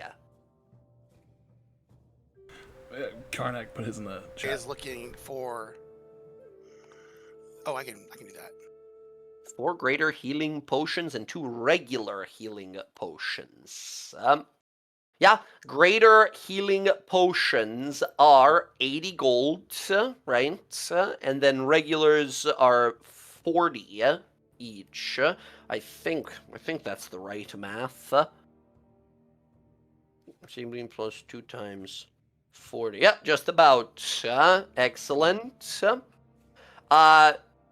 Kiara, you wanna do some haggling, or are you just like, here's the money, give us the stuff? Of course I'm gonna haggle. Excellent. Let's do that at the end for all and everything we Alright. are planning to get here. Roger needs a pearl worth 100 gold, and the bag of holding has his eye. There are a few bags of holding available here.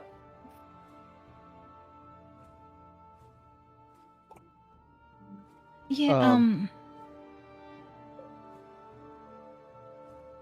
Right. I myself was looking for the bag of holding, but I need that dust, so I'm thinking about it.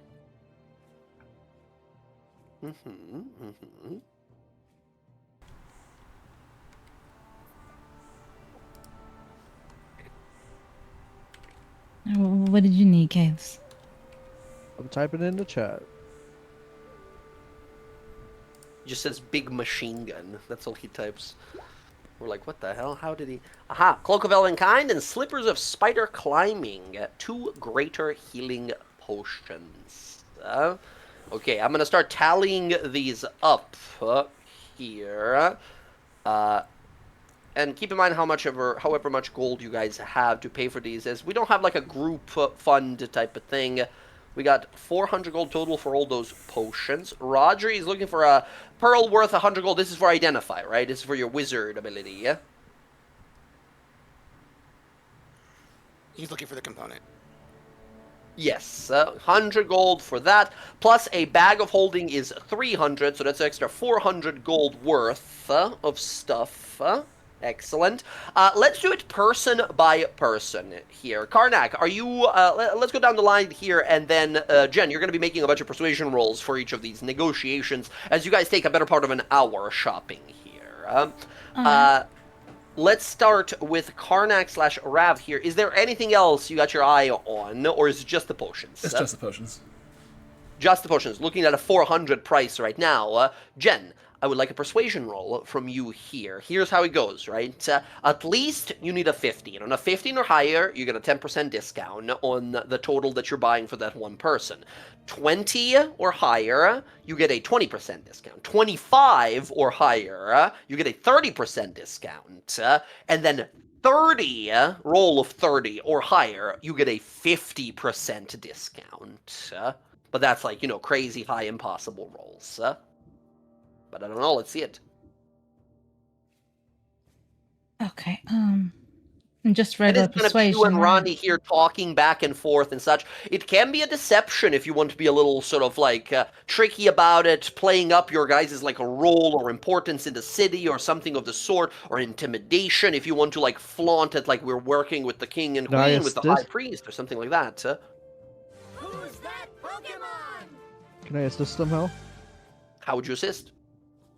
Pull out the Um, gun. no, I'm actually pretty persuasive as well, so I would try Uh-huh. to support her in whatever angle she's trying to do. After not catching the jacket. Gotcha. Understood. Yeah, absolutely. Jokes aside, you can sort of help along here with your persuasion with advantage here, Kiara. Your choice. Are you going for persuasion, deception, intimidation? What angle? Oh, deception and roles will have persuasion. different outcomes. Yeah, persuasion and deception are the same for me, so I could do Okay. either one. So I'll do persuasion because she don't want to be deceitful. We really do Okay. need the things. Yeah. Absolutely. Go right ahead. Let's go. Oh shit! Amazing. Natural 20 to start, not even needing advantage here. I think, Kalis, you're about to start talking up and helping here, and you see Kiara just fucking boss all of this, right? Absolutely leading the conversation, controlling the flow. As this Irani, this woman, is very much enchanted by you. Says, well, of course, excuse my manners. A fine guest like yourself, certainly. She writes up the price. That's going to be 200 gold for this 400 worth of potions here. Karnak, you can mark off 20 of your platinum and receive your 4 Nice. greater and 2 regular healing potions.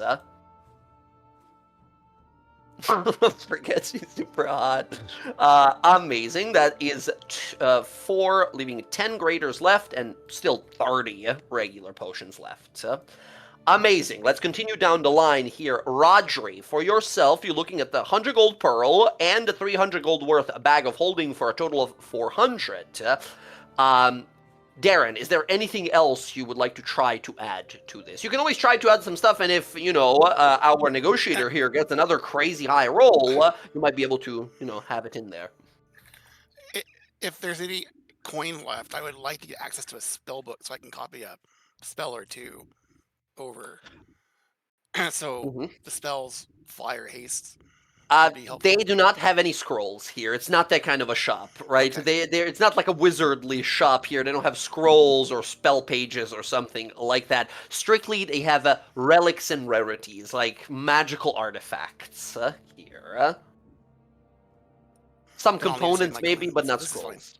Okay, gotcha. We're going for the 100 gold gem, 100 gold pearl, and the 300 gold worth bag. Kiara, you continue to negotiate with this lady. Still got the help from Kalis here. We'll say another persuasion roll. Okay. 22. That's a 20% discount. You have advantage. You can try get higher than that. All right. We'll take the 22. That is 400 gold, and times, I think it goes 0.8, right? For 1/5 of it to be off, because you get a 10%. No, you get 20%. My bad. That will be 320 gold instead of 400 for you, Rodri. If you have that to pay, you have yourself a bag of holding and a pearl. 32 platinum. There we go. You pay this. She shakes your hand, writes up the bill for it. Amazing. One of the 3 bags of holding. One of the 4 is purchased. There's 3 left. Next on up, Jen, let's go with you. Are there any items that you're actually getting for yourself here?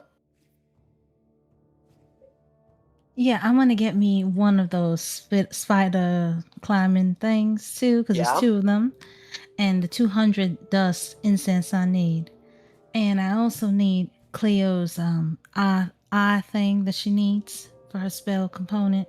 Out of character, Will, how much does that just cost, the material component you need? 100 gold. For clairvoyance, it's 100 GP. 100 gold, gotcha. And then how much dust did you say, Jen? 200. 200, and then you're looking at the slippers of spider climbing, which are 100 gold total. You're also sitting at 400 gold currently. Is there anything else you want to add to that? Yeah, because Cleo and Air gave me money for potions. Mm-hmm. So I'm gonna buy some. I'm gonna buy a little bit of the bigger ones because I feel like When you say The bigger, regular greater human- or superior? Greater. Okay. Superiors are 400. Yeah, no, Sure, no, then we like got six. yeah, we have 200 gold on. I mean, 400 gold only. That would only be one. That would be, if you have 400 gold, you could either get like kind of like what Karnak did, where it's like 4 greater and 2 normal, or you can just get like 5 greater. No, I'll do 4 greater and 2 normal. Okay, so that's extra 400 gold worth of potions. You're sitting at 800 right now. Anything else? DM. You're a saint. Bless you. Sorry, ahead. I don't mean to interrupt, but because I'm not character not here, but Yeah. I think I forgot about that. I had this spell, but Cleo would have also, if they had it in stock, if Kiara could, if Cleo would give 30 platinum to buy a 300 gold diamond. 300 gold diamond, yes. Yeah, they will definitely. Again, gemstones are an easy find here in Uthadurn. 300 gold worth of a diamond for that very special spell. I'm sure we'll need. All right, understood? That's all my platinum gone. That's We're 30 sitting at platinum. 1,100 gold worth of stuff here. Again, I'm counting on you guys who are getting some of this stuff to mark off that gold for yourself. Not just, of course, Jen, who's just sort of, not just Kiara, who's negotiating this, right? All right. Anything else to be added here? No, that's it. All right. Actually, Karnak's gonna tap Kira on the shoulder. And how many bags of holding were there? There was 4 total. 3. 1 was purchased. It says 3 more. You They're want not. one? They're not attunement, correct? No, it's just a bag, a magic bag you keep stuff in. I'd like one of them bags for my trophies, please. All right, yeah. And can I have one of those bags of holding, please? Yes, certainly. Yeah, that's an extra 300 gold. We're sitting at 1,400 currently. Again, everyone keep in mind, please, what you're paying for. All right. Excellent. For yourself, Jen. Anything else? I know Kayla said he wanted some stuff. He's gonna get it himself, or he wanted. He Yeah, said he we'll wanted get me to again. We're going person to person, right, and doing the shopping. Yeah. But All you're right, making yeah, gold for everyone. that'll be just for me. That's for me. All right, we're looking at 1,400 gold worth of stuff. I need a persuasion roll to see how much we are able to cut this down. All right, just gonna lean real close in her, give her a wink. Oh my. 24. We're looking at 20% discount right now. You have advantage still from Kalis here. 25 gets you 30, yeah? Nice. We got a 30% discount. Oh, actually, Hmm? do I have it? No, I think I have guidance. She's not gonna allow you to cast a spell in front of her, right? She's a magic. She deals with magic stuff. She's gonna see you like beautifying yourself even more so. All right. Quick math on stuff here. To go through these again. First was the 100 gold worth is the material component for Cleo, right? And then 400 gold worth of potions, which is they already gave you that money. You have the money on you, correct? Yeah, it's 200 each from Cleo and Air. Okay, gotcha. 200 each from you guys, plus the material such, which is point. Oh God, I gotta do what's a third of a 500? I'm bad at math. What's a 500 minus 166? Okay, from the money they gave you, they gave you total, I believe, of 500, correct? For the magical component. Well, actually, no, my bad, because there's also the gems, the diamond that was needed, right? Cleo technically gave me 200 plus 300. That's 500 plus another 100, so 600 gold just from Cleo. 600 for Cleo and 200 from Air, right? That's correct. Plus All right, so 300 from me. Well, we'll do theirs first here to do the math, because you guys have individual gold, but you also have their gold right now. That for the 800 gold they gave you, you spend 534 of that, right? So you still have 266 gold left over, which is like the combined gold from Air and Cleo. That's for them to like split, however, right? Or if you want to keep some of it yourself, they're No, not here. They don't know. no, I'll give it back to them. I'm getting the discount to help them. So Gotcha. Then after that, we have another bag of holding that is in there. Same thing as last time, except this is Karnak. You're paying for this one here. Why did I do that? That's simple math. That's 200 gold instead of 300 that you pay for a bag of holding at Karnak. And he passes the 20 platinum off. 20 platinum you pass off. Good. And then we have Kiara for yourself. Which part of this was for you? It the was slippers of spider climb and the 200 gold worth of Gem dust. incense. Yeah. And a couple That's people 300. already, already got bags of holding, so I don't need to get one. Gotcha. That's the 200 gold worth of the dust, and then the 100 gold worth of slippers. 300 gold. That's 200 instead of 300. You can grab your 100 gold worth of dust and your slippers of spider climbing. That I believe is everyone who is not present currently. Kiara and added on for Karnak here. Kalis, for yourself. Kiara is doing, of course, the negotiating, but is there anything you're looking to get?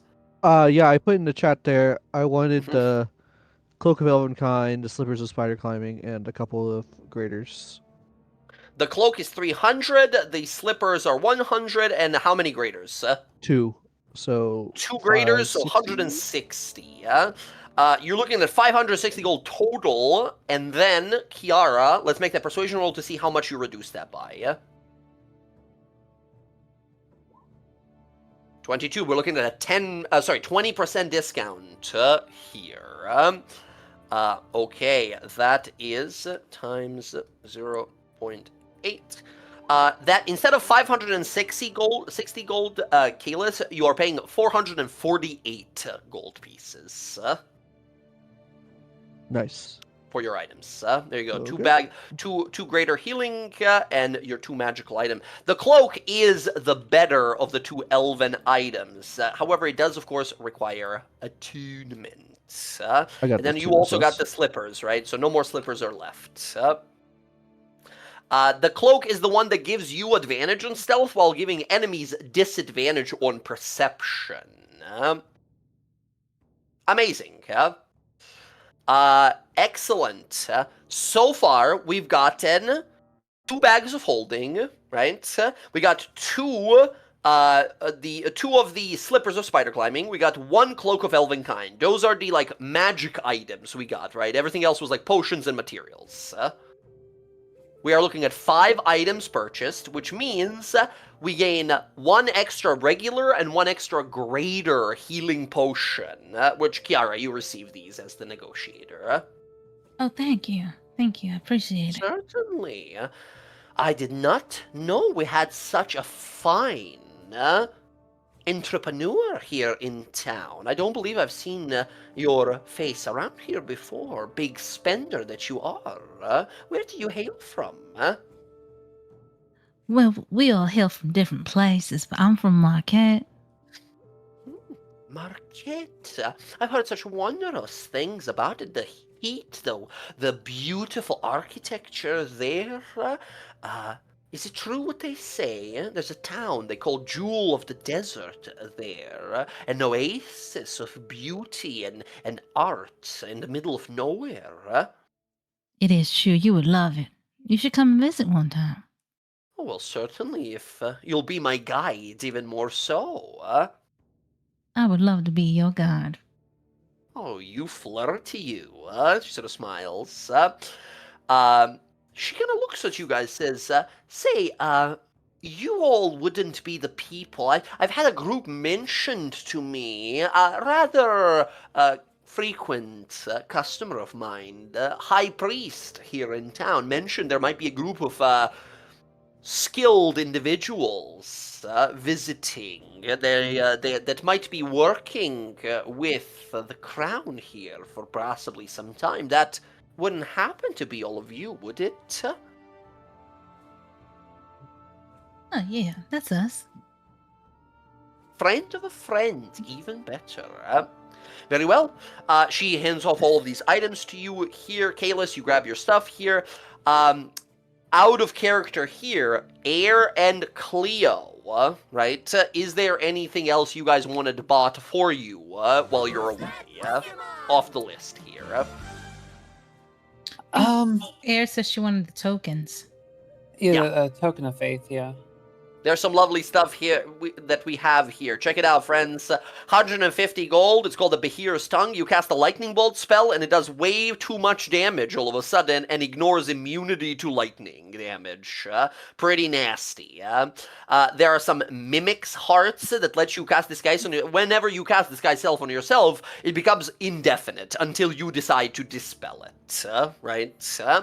And then these Tokens of Faith. Super useful. They say when you cast Shield of Faith, it eats up one of these tokens, and it becomes a +3 instead of +2 to your AC, and doesn't take up your concentration for that casting of the spell. And finally, I don't know if we have anyone with a Hex spell, but there's an Eye of Dire Newt that turns your Hex spell's damage from 1d6 to 1d12. Pretty nuts. All right. I can always come. I can always come back. And with some more friends, right? You. How late are you open to? We are early on hours in the morning, late hours in the evening here. We keep it busy here. We're not the only shop that peddles rare magical wares in town. There is, of course, the Plexus Post as well, but people have been visiting often lately, as we've had multiple shipments of rare goodies like these arrive.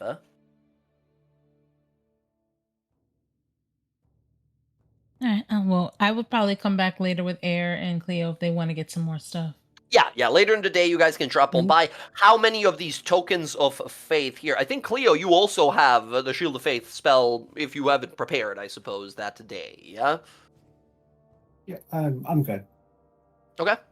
There's 7 available. Air, they're 15 gold a pop. I will. They're 15 gold a piece? Yeah. How much is the Eye of Newt for the Hex spell as well? The Eye of Newt is also 15. They have 6 available. I will take...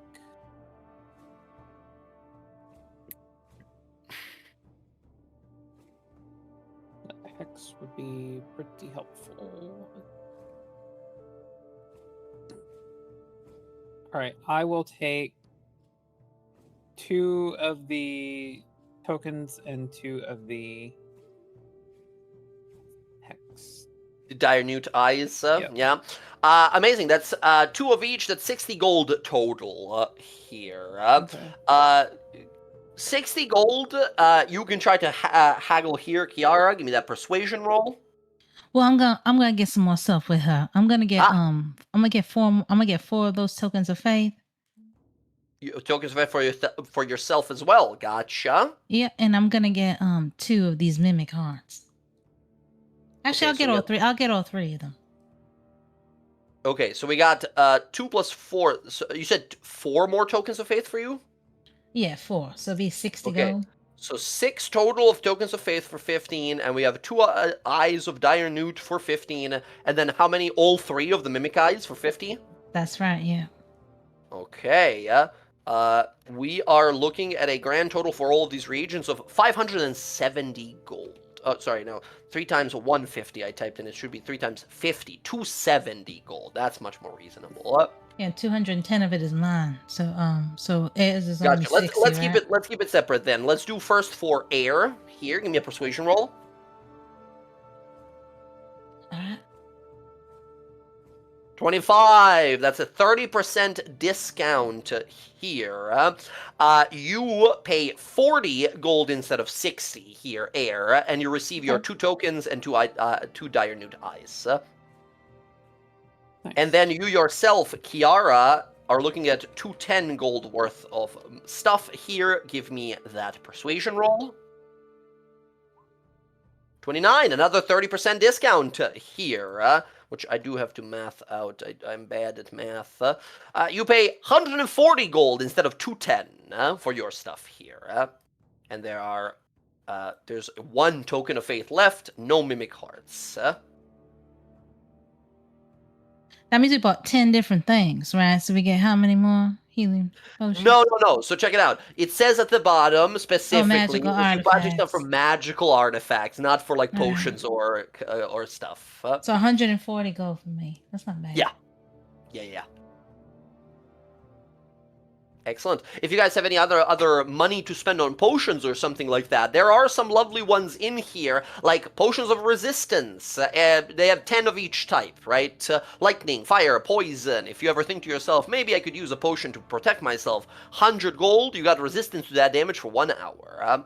There's still a ton of healing potions. There are superior healing potions, which at your current level pretty much heal you to full. And of course, yes, that oil of armor animation.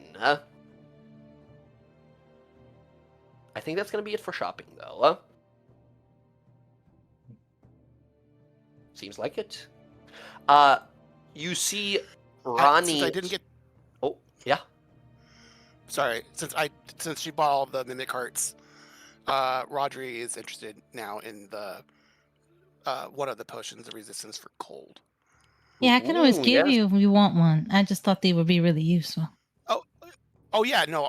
If time comes, maybe I'll ask for one at that time. But for now, it's nice to know that you have them. But I'll pick up a potion of resistance cold. Potion resistance to cold. One last persuasion roll from Kiara here. 100 gold. Let's see if we can get a discount. All right.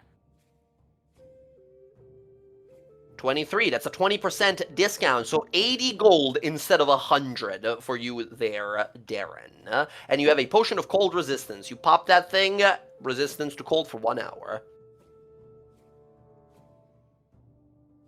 8 platinum pieces. 8 PP. Okay. Yeah, that's how I read it. Oh god.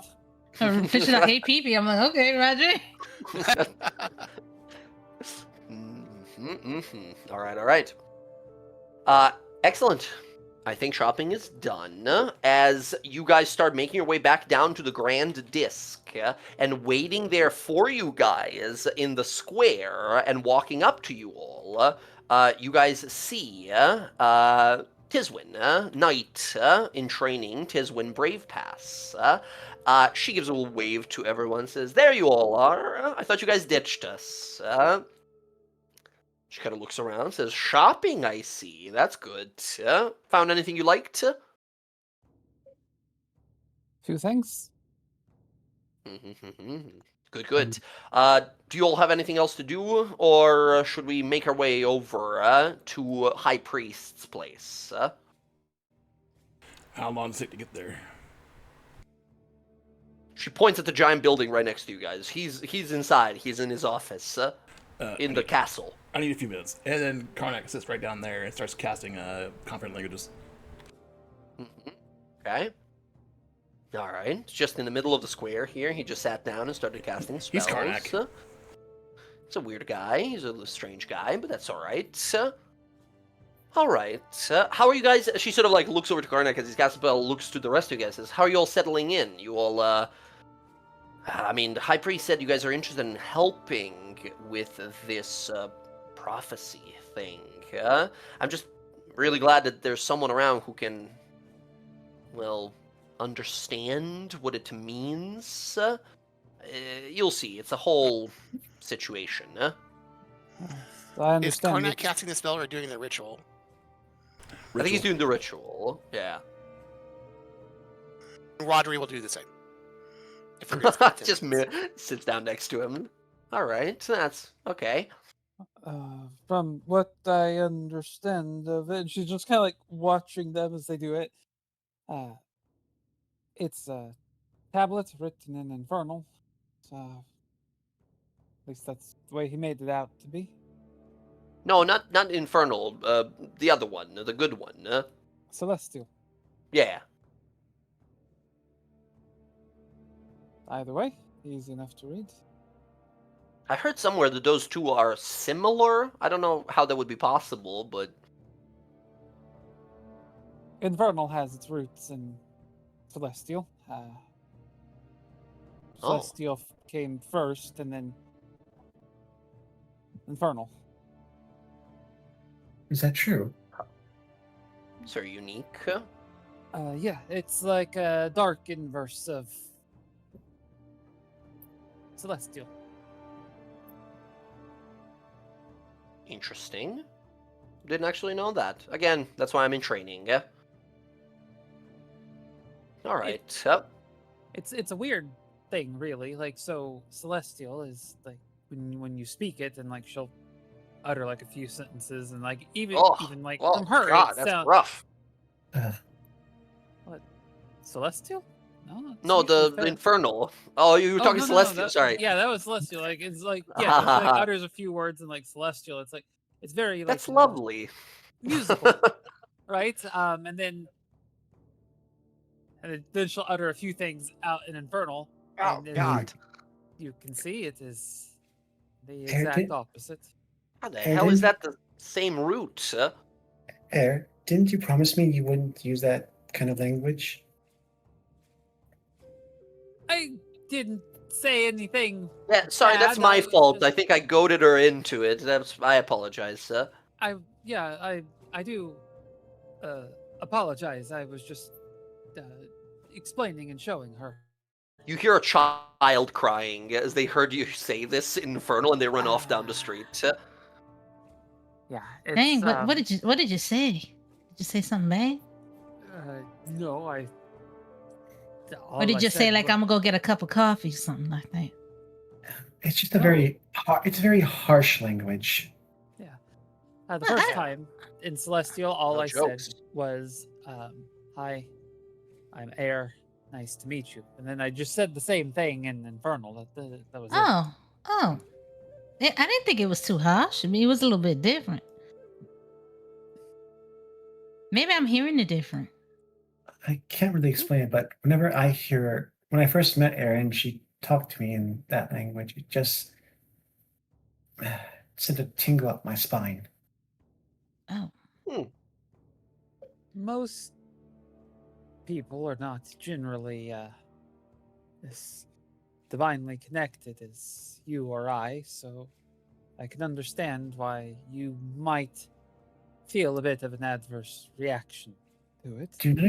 That was Infernal, is that what you said? The second time, yes. Do you know you get that tingle up your spine? No, I don't get that. I was with a tiefling one time and he said something that sounded similar like that, but I don't know what he said. It was kind of like when he was, What's a tiefling? finishing, so he said something else, but it sounded the same language. So, and they're like, kind of like, I don't want to say they're demons because they're really not. They're really lovely people. They are people that have infernal blood in their veins. A bit like a half-elf has some elven blood in their veins. Tieflings have infernal blood in their veins. Yeah, you see Tiswin there, half-elf, right? Half-elf, half-dwarf, kind of nods along, I suppose. Never thought about it that way, but it is odd that they are so closely connected and yet so, I don't know, cosmically opposed, I guess is the way to say it. I guess it doesn't matter too much to us, especially here, Luthadern. People have two gods they prefer, the god of art and the god of crafting. There are temples to others. If any of you are followers of the Platinum Dragon, there's a small temple up there in the disc above us. There's a temple to Melora above the ground here. I think I saw a small shrine to Avandra here in the city, but it's only for like pilgrims and people who, drop by every once in a while and keep moving through the city. Oh, where was that exactly? Where was that? The shrine to the Changebringer? Yeah. That's all the way up in the Volition disc. If you follow the Ogre Trail, There's a little bar called the Broken Stool. I don't know if you guys have been around. It's in that sort of neighborhood. It's not really like a temple. It's more so like a gazebo, and people leave their offerings. I've heard sometimes and drop by. There's some people that sometimes like meditate there, but like I said, mostly pilgrimages and such. People just sort of passing by. Is that the bar we got kicked out of? Yeah, that is. Yeah. It's in that neighborhood. All right. Well, Lady Tiswin, Lady, no, please. Just Tiz is fine. that's very formal. Tiz, you say all of these prime deities, but are there no temples to the Lawbearer here in New Fidern? Oh, there is a again a little smaller in comparison to the Temple of Moradin and the Temple of the Archheart, but yeah, there is a temple of pretty much every prime deity here. I don't know if it might be the one to Avandra and the one to Lawbearer might be of similar size. I think the one to Lawbearer has like actual, like priests. And so, I'm so sorry. I'm in training as a knight. I have some minor holy powers, but I'm not really like a holy person. The high priest is trying to train me, but I believe the temple of the Lawbearer has maybe a handful of individuals who actually like serve there and help people out. No offense taken. I do not even know what the standings of the Church of the Lawbearer are, so there's no offense Oh. taken. Well, there you go. We're same in that regard, I suppose. Sort of scratches the back of her head. If you ever I have suppose so. questions about it, or anything religious, I would happy to impart what I know. Yeah, she kind of looks over to Cleo like me or her, but either way, thanks. Mhm. All right. Kind of looks down as Karnak. You open your eyes. The third eye of comprehending opens on your forehead, right? As a moment after Rodri, you gain comprehension as well. She looks over like, oh, some magic happened. Are you guys okay? Yeah. Oh, all right. Okay. I'm fine, thank you. Oh, well, good to hear. Good to hear. Hey, it was lovely talking to you the other night when you guys sort of about town and such. We don't get a lot of like tourists around here, so it's always nice people trying to sort of get to understand the city, seeing as you guys might be staying a little while. He smiles and nods along. I think Apparently. we are. I think we are. Looking yeah. forward to it. Yeah. There's some lovely places in town you guys can visit here, but I think the High Priest might be waiting for us at this point. You guys ready to go? Yeah, I think we're ready to go, right? Tour Yeah. later. Indeed. Very well. Right after me. And she begins to lead you guys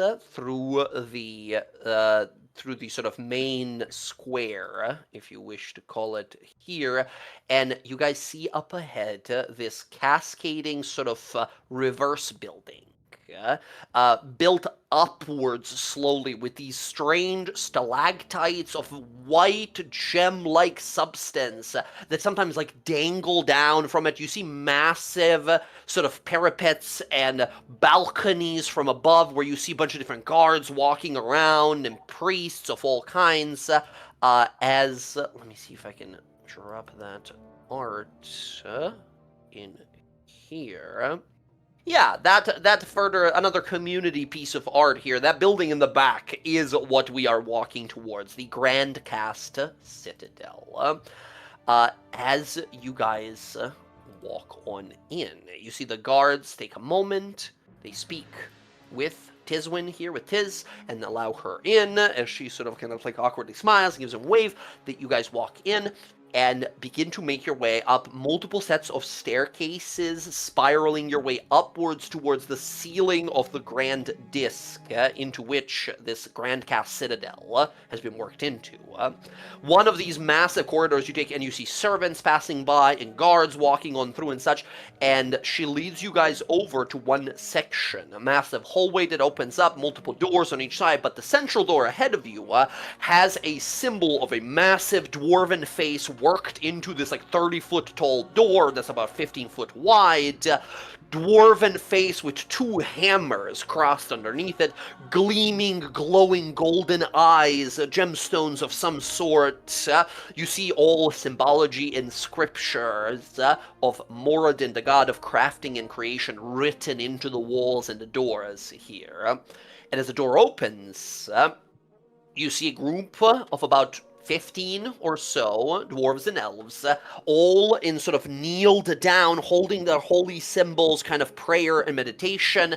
Large chamber about 40 feet across. At the very back of it is a dwarven statue of a massive sort of like 15-ish foot tall dwarf that is holding a hammer above an anvil. The hammer glows, the anvil emanates warmth from it, and standing there in front of it and reciting words of prayer, you all see the high priest, Edbris, Habrican, as these people very slowly after him sort of like repeat what he is saying, right?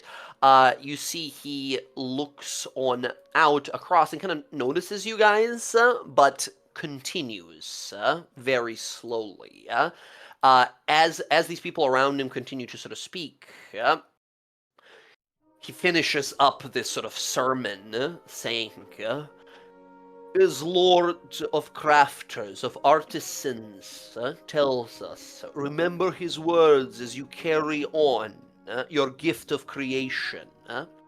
Remain strong and stoic. Remain tenacious in face of disaster and catastrophe.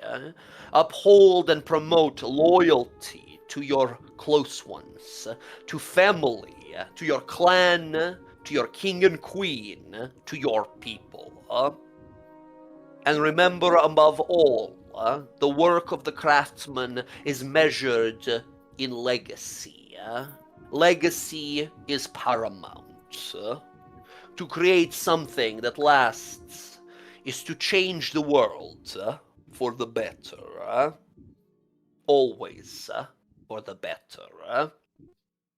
And you see all of these people speak a word, their holy symbols glow, as they all begin to slowly stand up and one by one go over, have a little handshake and sort of bow of the head towards the high priest, and they all begin to leave and filter out of the chamber one by one. All of these, like, higher level priests and clerics that serve under the king and queen here. Edbris walks up. Again, fucking God of War music starts playing as he walks up, right? You see his sort of pale blue eyes as he walks up. It's like intense red ginger beard. He looks over and says, Tiswin, you people are a little late. She looks over and says, so sorry, Archpriest, there was a rich spell. It doesn't matter, I'm so sorry, it won't happen again. He just sort of sighs, says, it's okay. You all come finally, You got good rest? You ready to work? Ready as ever. Ready as ever, Okay. I take you I now am to curious place. to see this. Yeah, sorry. Yes. Tall one, speak. Saying I am curious to see this tablet or prophecy you pointed at. Come with me. I show you something. And he begins to lead you guys down, down, down, below the castle, in the sort of spaces below catacombs, not so much, but it seems to be there is a little kind of secretive area beneath the castle where one section of it, you guys see a corridor continues, and you see some like bars over there, some prison cell type areas, and some people sort of peeking out, looking at you from those prison cells. You guys continue past that corridor. You continue down a set of stairs. And he gets to what looks to be a massive vault door. He turns to sort of look to you all and says, where are we going now? What I show you now? We share amongst each other and nobody else. Is secrets, okay? All right. People outside they live simple lives. They work, they craft, they drink, they eat, they cherish their families. They do not need to be panicking and worrying over some avalanche catastrophe that might not even happen. This word gets out. I know how it got out. We all understand what I'm saying? Understood. I guess so. I believe so. Okay, you and I, we fight yetis and fight scary monsters. Most people just hoping to get home by 6 p.m. and get some rest after work, yeah? We think of them when we do this. He turns towards this massive vault door. He utters a word. His hands begin to glow with molten fire and then become like golden molten gold. And he pushes his hands through the vault door. Like his hands like merge into the door. And he grasps something in there and then rotates his hands as the whole vault door sort of swivels and rotates and then kind of wheels out of the way, opening a circular, about 20 foot wide, 20 foot tall corridor.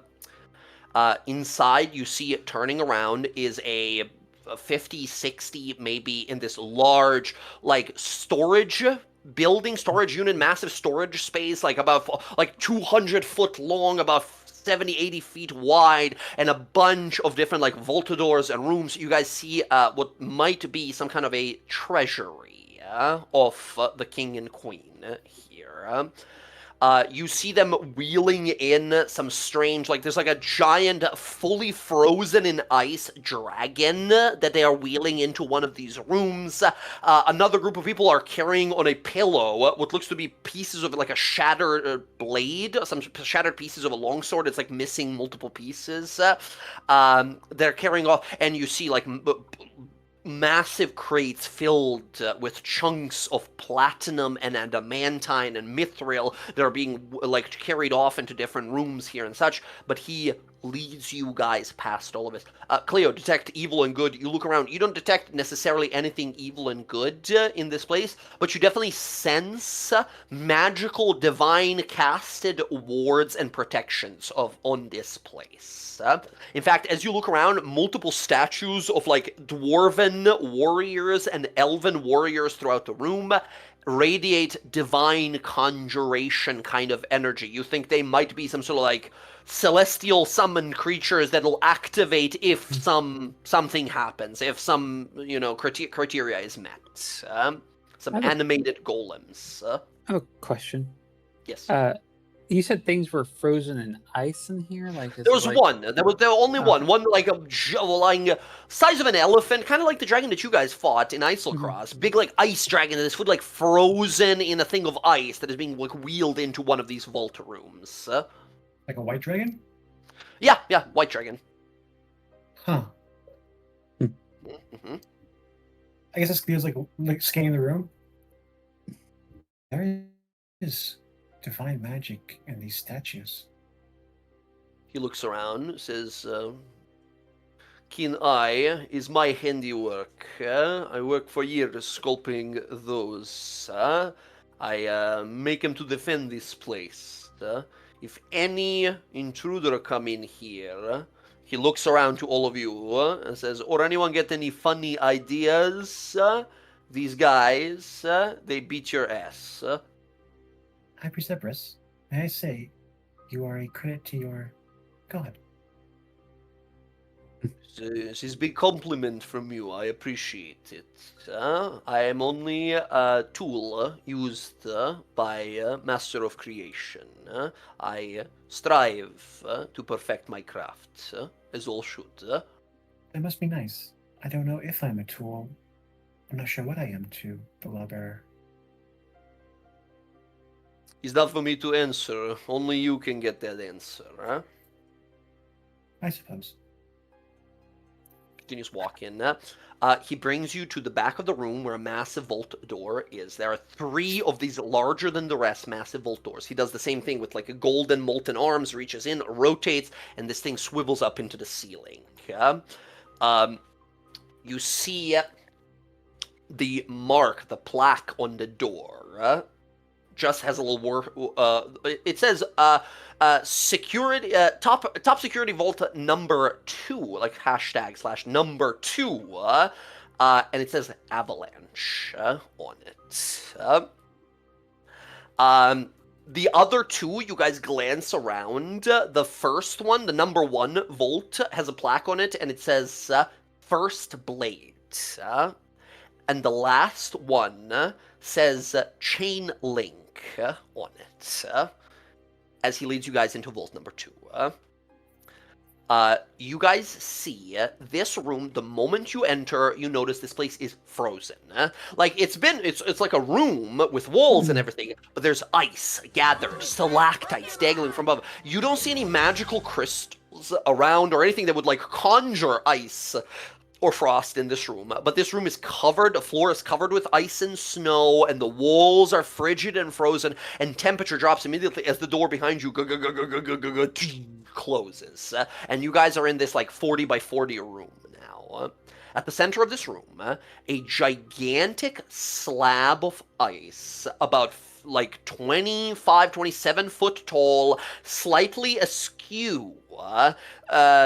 It looks like it was at one point a cube or some sort of like a large box or a cube or something, but it's been sort of like the top of it has been like blasted aside and ice has grown all over it. This gigantic pillar is sitting in the middle of the room, and the moment you enter it here, Cleo, you are nearly blinded as you're sort of like detect evil and good. Radiates such powerful, celestial, sort of godly energy from it. Here. Air, the moment you enter, there is a moment of familiarity with the kind of magic this stone pulsates. It is inexplicable to you in this moment, and yet it feels familiar. Kiara, your eyes begin to light up a little bit. You get a moment, a headache here, vision, a town, snow falling down, wings in the clouds, and you see behind you Tiz, or Tizwin as well, like grab for her head. As you see the vision again, the moment you see this like pillar, the semi-destroyed frozen pillar. And as you all look, you see text carved across the whole thing. I know this. I can't place it, but there's something exceptionally familiar about this thing and what is radiating out of it. You see Edbrus looks over and says, this is good news. This is exactly why I thought to hire you all. You heard the words before, Yeti speak it, yeah? Avalanche. Final, last avalanche. This is where we heard this word before. Some of our translators find some text to it and such. But maybe you all, since you seem to be a little more familiar with it, maybe you have some to glean. Investigate, take a look, find what you can. If any of you can read God languages, have a crack at it. Kiara, Tizwin, you alright? And that hurt like hell. Yeah, Tizwin just nods. Same thing again. Nothing new, I guess, but fuck. Every time I come into this room, this... Is that why I've been...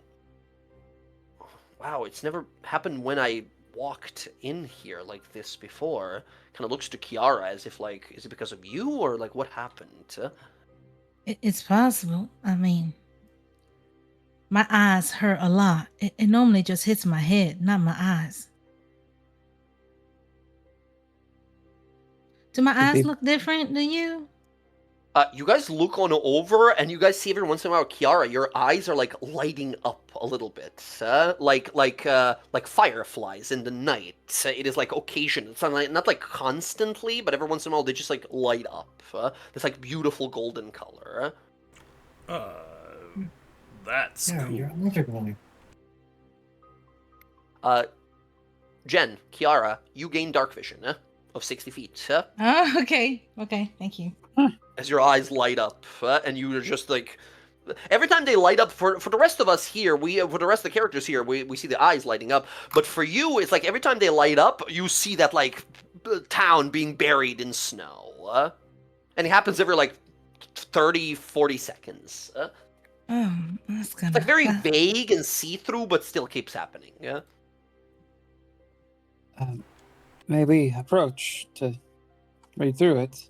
Gestures, like, look as you want. It's just us in this chamber. If you have questions, I answer anything you have. But you all saw this Yeti. You heard the person talking. Investigate, read if you can, if you will. I can translate to you what our translators have sort of found, but it's buried in ice and crude, so what we understand. Maybe you have better understanding. Yeah. Before we start, Which of you? One last question. Which of you has that frozen star? That snowflake? Huh? That's I think Kiara. Rodri has. Oh, do I have it still? I thought it was you. I thought I had it and I gave it to Rodri to hold on to it, but I I'm could. pretty sure you have it. But I do have it. I think you gave it to Roger to like like investigate, to detect, to figure out what it does. Yeah. But So, yeah, if then it Roger would be wanted to me. keep it or give it back, you know? If he gave it back to Would've me, gave it I would have kept Okay. it. Yeah. Kiara, you immediately like, oh my god, you feel this thing radiating cold from your bag. Like your bag starts to slowly like build a little rime and frost over Oh it. no. She'll take it out.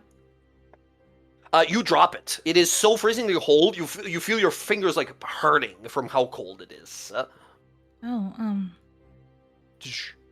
But that's weird. Karnak will pick As it it up, begins take a look at it.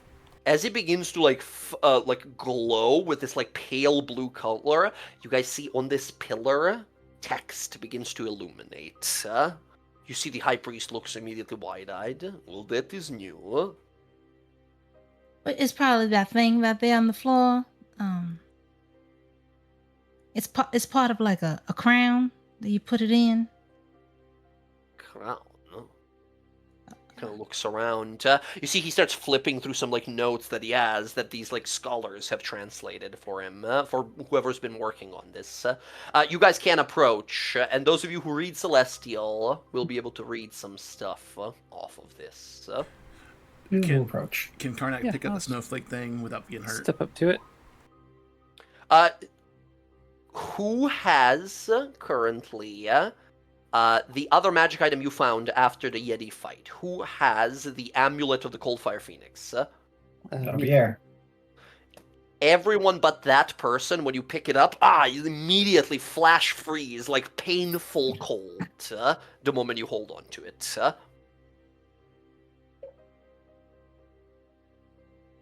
Air, if you decide out of curiosity to pick this thing up, it does not feel cold to you. The snowflake. Yeah. Oh yeah.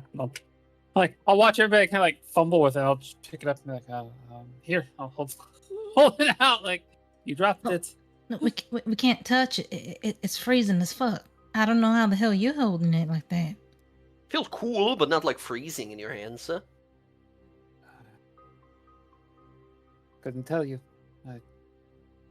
I think you guys Alright, see well- that amulet, the eyes of that Coalfire Phoenix are glowing blue on Oh, it. it's your thing you're wearing on your neck.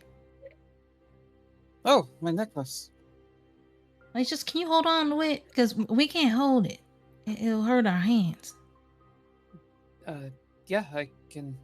And she'll be like, she'll like hold it up, point to like inside her cloak. She's got this like interior pocket. She's like, I'll just put it right in here, just for the time being while we read. Is that okay? Yeah, it's alright. Can I touch that tablet? The one where the I just want The to put thing my in the hand room, on it. it's a massive pillar with like now glowing Yeah, levers across it. Yeah, I want to just put my hand on it. Your like flashing images in your mind begin to like intensify and become a little more like rapid fire. As you reach for this, you feel this warmth in your chest, even though the pillar feels cold. As you don't get any additional visions or anything, but the closer you get to it, and as you reach out for it, immediately you start to feel not connection, perhaps, but some sort of importance and purpose. Much like the one that's, I suppose, been haunting your dreams or disturbing your sleep. As you all begin to look around here, and we look at this pillar and these glowing letters here, you guys see there is a ton of text on this thing. As we are looking around, do we have anyone here proficient in mason's tools? Do we have a builder amongst us? Doesn't seem like it. Technically, Kiara can build people up. Not the same thing.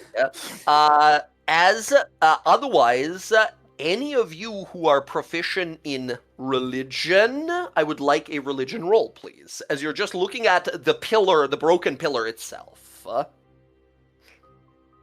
Before any of the text is read or anything like that. I will throw my thing onto that. See what we can do. I'm gonna add my Make it knowledge. 11. I'm gonna add my knowledge from past life to this. Knowledge from the past, okay. Okay, so I might as well. 11 here. 11. I might as well 15. reroll for Karnak. Use my inspiration. Yeah, inspiration. Yeah, do it 'Cause up. Why not? Keep in mind, inspirations we use, and then Kiara gives it back to us. Ooh, that's even worse. Reverse I nice. I think All Cleo, right, we'll will, take the 15. I think Cleo will also use her inspiration. Inspiration, okay. You have a +3 we add on top of this from your knowledge from the past Ooh, life. There we go. Nice, 22. nice. Most of you guys are looking at this, and none of you are like architects. You're not really sure why. You don't get a sense of like this should be important. But on a 15 Karnak, you've traveled the wastes before. You've seen abandoned structures and buildings. This pillar, the structure, the angulature to it, the style in which it is built, it immediately, like, you think to yourself, like, I've not seen anything like this. This must be old. This must be ancient. And that's the only thing that you sort of get on a 15. Cleo, on a 21, 20 plus here, you look at this pillar, and for a moment, again, a lot of about yourself you are discovering as you go. The moment you look at this thing, you think to yourself,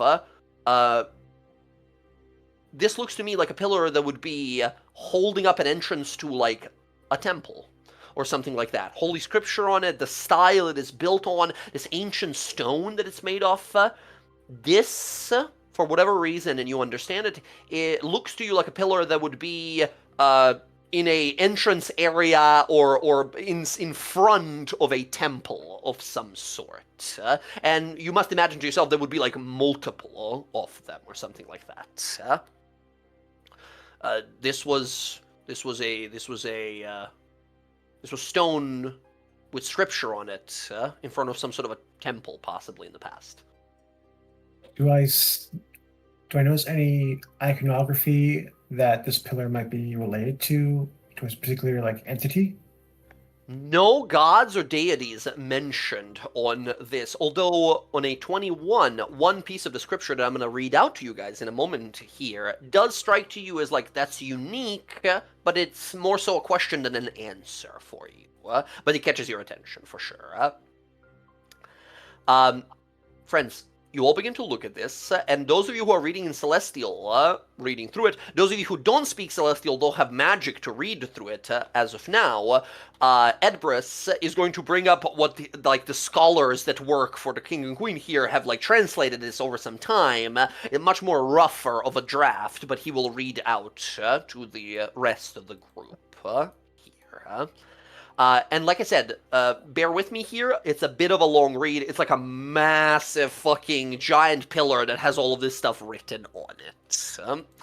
And it says here, you catch the very top of it, which is like the name of it. And it speaks of something called the Descent of Final Avalanche. It reads like a poem, like a story would. And it glows now with this snowflake, this frozen star present close to it. It says, The winter came not as a season, but as a verdict instead. Across the Flotket Alps, in a place where snow had learned to remember faces, the avalanche moved with the terrible patience of something that had been waiting since creation took its first breath. Not a cascade of ice and stone, but the last and final avalanche. The one written into the margins of the older maps, in the languages that crumbled to dust before men learned to speak. Next section underneath it says, 3 rings were found in the temple's deepest vault, though no one recalled placing them there. Each ring bore an inscription, in script that hurt to read directly, so the priests learned to glimpse them sideways, through water, through shadow, through fire. The rings sang together on certain nights, a harmonic frequency that made the mountain's bones ache.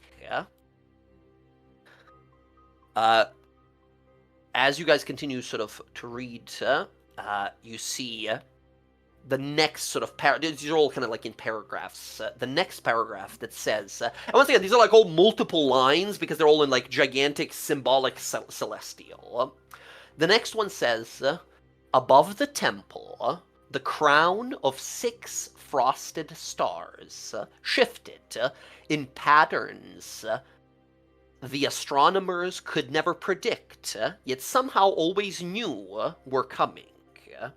Not a constellation, but a coronation. The sky itself being crowned by something that wore the heavens like a borrowed cloak. The forgotten god was returning. Or perhaps it had never left. Perhaps it had only been sleeping in the spaces between winter and spring. That is that, like, divine symbology, Cleo, that you were, like, looking for. Next paragraph says, the divine hammer lay in the forge, untouched for generations unknown.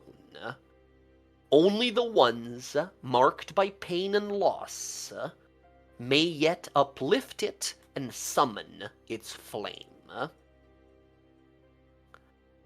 The next paragraph reads, they say when the avalanche reaches the temple's threshold, when the 3 rings sing their final chord, and when the crown of stars descends to rest upon that hammer's flame, then the god will remember why it was forgotten, and the forgetting will begin again.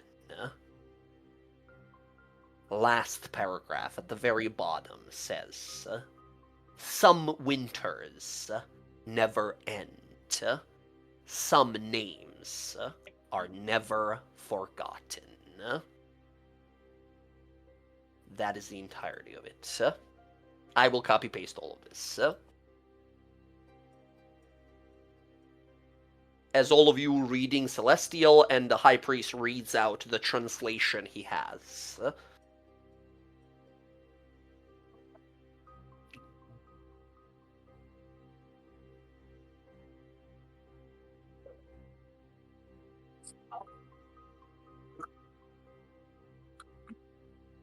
You see the High Priest kind of looks to everyone, says, as you see, he's very, how you say, cryptic, hard to understand, speaking of strange, forgotten things, rings and crowns and hammers. Nothing we have much figured out. Which, by the way, his translation is like everything I've read out, but missing every third word, right? So they're kind of like guessing what the translation was in its full, in its length, in its full length.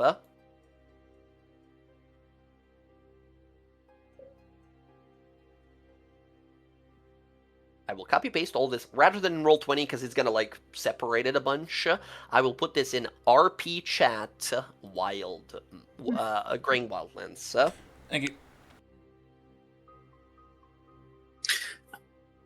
While we're reading through this and having like had time to kind of like process what she just read,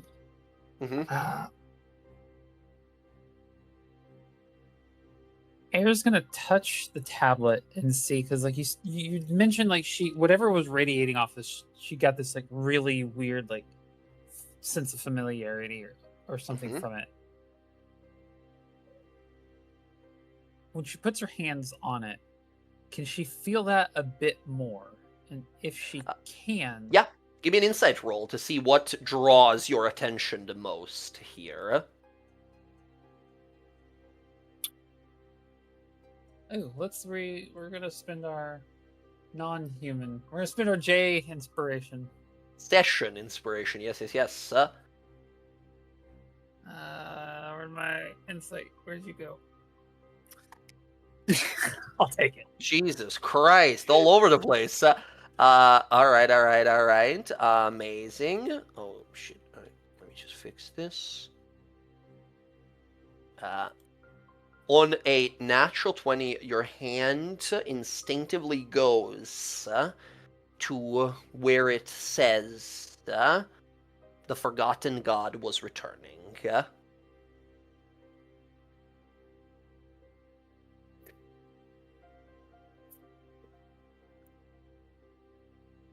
What do we see on Air's face when she reaches for that instinctively? When she like reaches for that instinctively, and she's kind of like her hand rests there, you see a person who has probably their whole life been in some way, shape, or form stoic. Maybe doesn't look at a situation as like either a loss, or even if like things are going in her favor, may not even necessarily look hopeful. But like you see somebody that like looks more like a child who just found out their parent is coming home.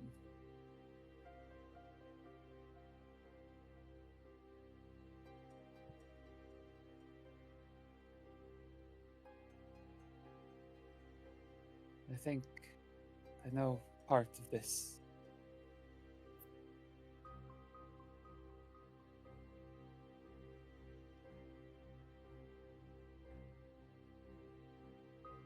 You see, High Priest looks over, says, "Is that star the snowflake you have? This is the thing doing the light, the effect?" The snowflake. Yeah, the thing lighted up when that thing started being too cold for your friends to holding. Probably. And she'll reach into her pocket. She like pulls out the snowflake. Yeah, the glow on the stones intensifies the closer you like approached with it. He sort of narrows his eyes at that, says, "So it's probably fair to say this might be one of these 6 frosted stars."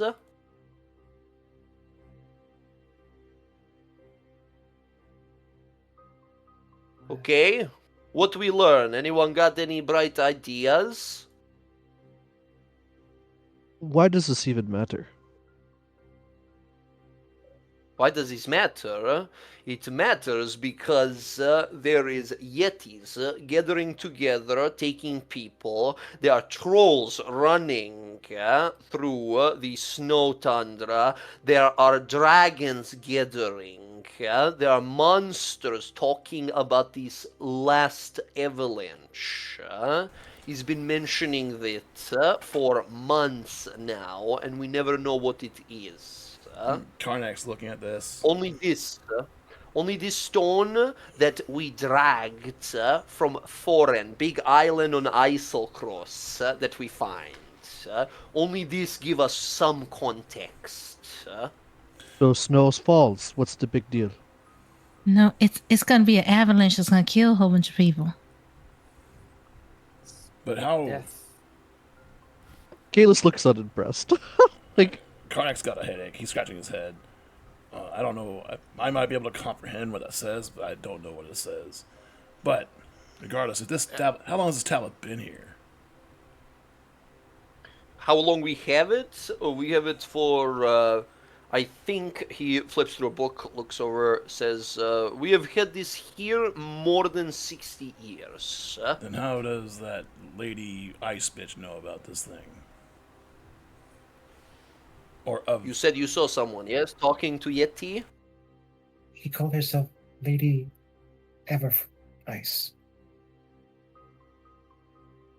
Does not ring bell, but is it I think it's fair to say if they were talking about this, they probably know about this as well. They probably trying to make it happen, possibly even.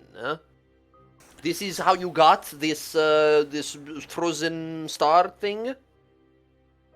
We found the frozen star in Eiselcross. No, you didn't. You found it, it was in the bag with the Yeti. Remember, the Yeah. lady showed up, talked to the Yeti, dropped the bag, and she's like, this is everything you'll need. And it was that necklace and the star inside, as well as that, like, time armor. Weird. Just give me 1 second. Looking through because I And- have in my notes. Yeah. You're right.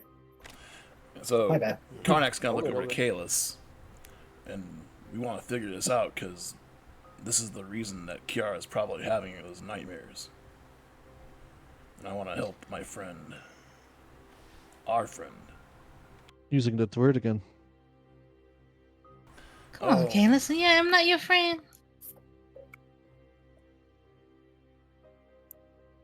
You don't need to be friends to all be working for me and for Queen and King.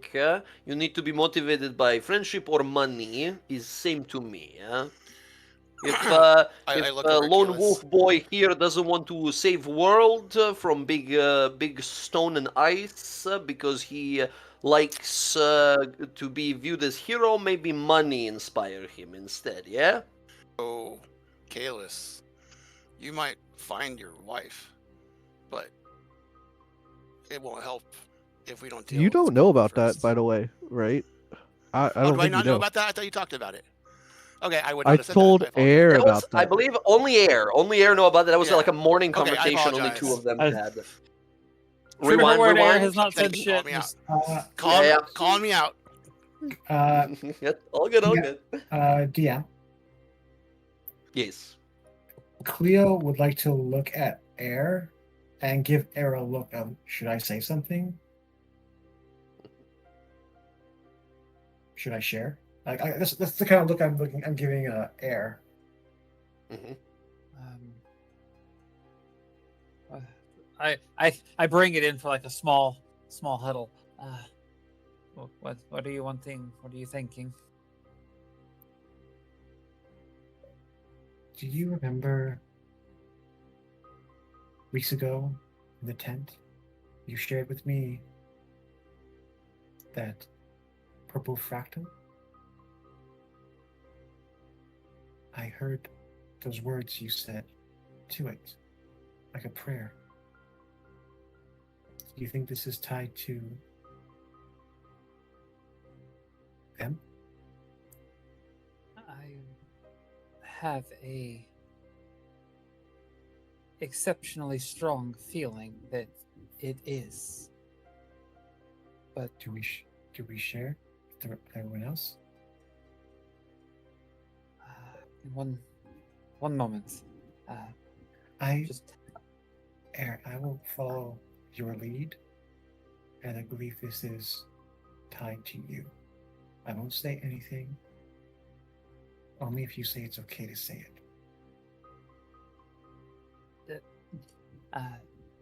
Air kind of gives you like this, like holds up her hand for like just like one moment, and while they're like sitting there like talking, she's gonna reach down into her like shirt and everything. She's gonna pull up like her like what she still considers like her true holy symbol, and she just wants to see if like does this like respond or like anything near the tablet, like or the pillar, like is there any? Show me the power of your will. Give me a religion roll.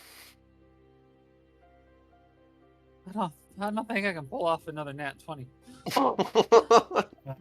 DM, could I secretly cast Enhance Ability on Air? Secretly from the rest of the party or secretly from Air? Just cast it on, well, no, just so the rest of the party, the rest of the party doesn't know. Because so, yeah. Cleo, you've been around High Priest Edbrus for a little bit here. This is not a big secret. This man has a passive perception of 29. He's probably very likely to notice anything strange. This is a very high-level cleric you guys are talking to. You think any magical spell casting, he's probably going to clock it. Okay, I think then... He might be curious. He might not just investigate and ask you about it, but he'll definitely notice. I think then if you have subtle spell, he won't see it. No, I do not. So I think Cleo realizing that the High Priest is going to clock that and thinking that Air might be in danger if she does do anything, she's going to let Air figure this out on her own and step in if she has to. Air, you on a 10 reach out with this mark, the symbol that the world hasn't seen, has forgotten, has never remembered. You look to it here. There's that feeling of reminiscence looking at that massive pillar. And as you sort of look to it here, you get a confusing omen. Not something that you would probably equate to familiarity. You see it begin to freeze over. Little flakes of frost begin to appear over it. That's not... it's a reaction, but it's not the right reaction.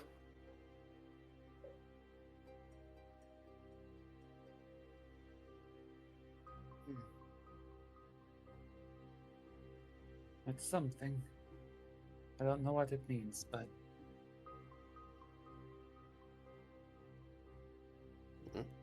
You see, stumbling on up is Tiswin, who's just holding the side of her head as well. Kind of looks to Kiara, says, "A lot more intense than it usually is, at least for me." You okay? You're gonna see like she tries to close her eyes because of all the vision she's getting in such a succession. They're like glowing under your eyelids, right, for the rest of the audience. No, I'm not. It's really a lot in one moment. Yeah, that was a lot. It's continuous. It's continually.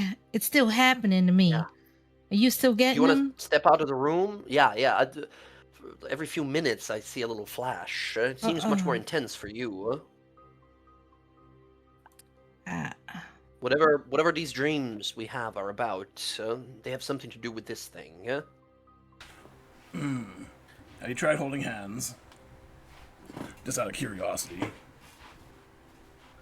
It's like we shook hands before. She reaches her hand out to you. Oh, well, we've never been in here. Try? Yeah, she'll do it. And Karnak will move to go behind Kiara. You hold hands there for a moment. Kiara, I would love a charisma saving throw from you. as the visions does begin to sort of like intensify in just how rapidly they continue. Kiara, you guys watch as Tiswin, holding Kiara's hand, says, "It doesn't. Oh, fuck!" She starts like recoiling as you yourself, Kiara, starts just like non-stop rapid fire, flashing images in your mind. You see that town, snow coming in, wings up in the sky. Something above the wings. There's a shadow looming, greater still than this winged monster in the sky. You see a hand come out. This is new. Your hand? No, it's not exactly your hand. The skin is like translucent and kind of glowing. Blazing, hot, glowing, sort of golden hand. And you see a ring on it. At least one ring. Your vision super focuses on that ring. You see this ring encrusted in snow and ice, water whipping added. There's something written on the ring, but you can't see it. Only when water is washed over it, you can see something there. Flash sends you out of this vision. You see this ring on a hand of another. Somewhere, massive creature, a giant covered in frost, roaring in pain and agony, whipping its body around. It pans back. You see a citadel, gigantic citadel, creatures, zombified giants moving around, crawling and roaring, bones sticking out, flesh, guts rolling behind them, these zombie giants. And at the center of the citadel, this screaming wraith of a giant that bears this ring. Kiara, you come out of it and fully fall to the ground. You almost lose consciousness for a moment as Tiswin as well sort of falls to the Karnak has them ground. both. Yeah, catch them both. High Priest turns around immediately. 5th level spell on both of you, Cure Wounds, right? As you feel this like intense healing energy. It doesn't really help. You guys are not wounded. It doesn't help you like clear up your mind. But the moment you sort of touch hands in this chamber, you have a vision of one of these artifacts mentioned. She was took. Yes. Tiswin looks at you and says, "Did you see that?" I saw it. She's gonna keep her eyes closed just because she's trying to not pass out or like puke because of all the. The flashing images stop after that, and your eyes are now constantly just glowing. Oh.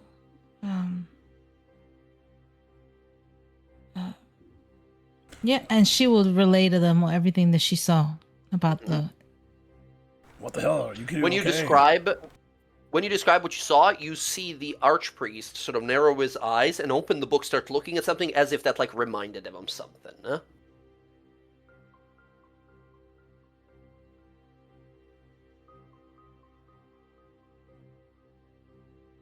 I think I know who this tablet is talking about. Not even think. I'm fairly certain that I know who it is. Sorry, car ran by.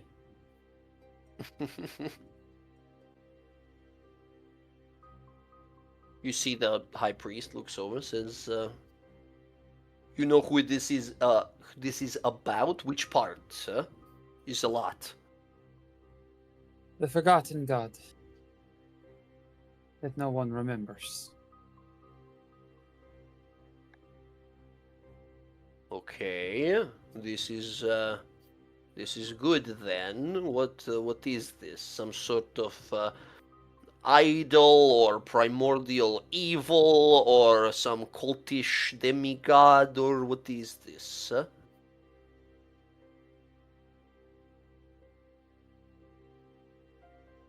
The first god of death, the true god of death, that existed before the Raven Queen became what she is. The one that she murdered and took his divine spark as her own.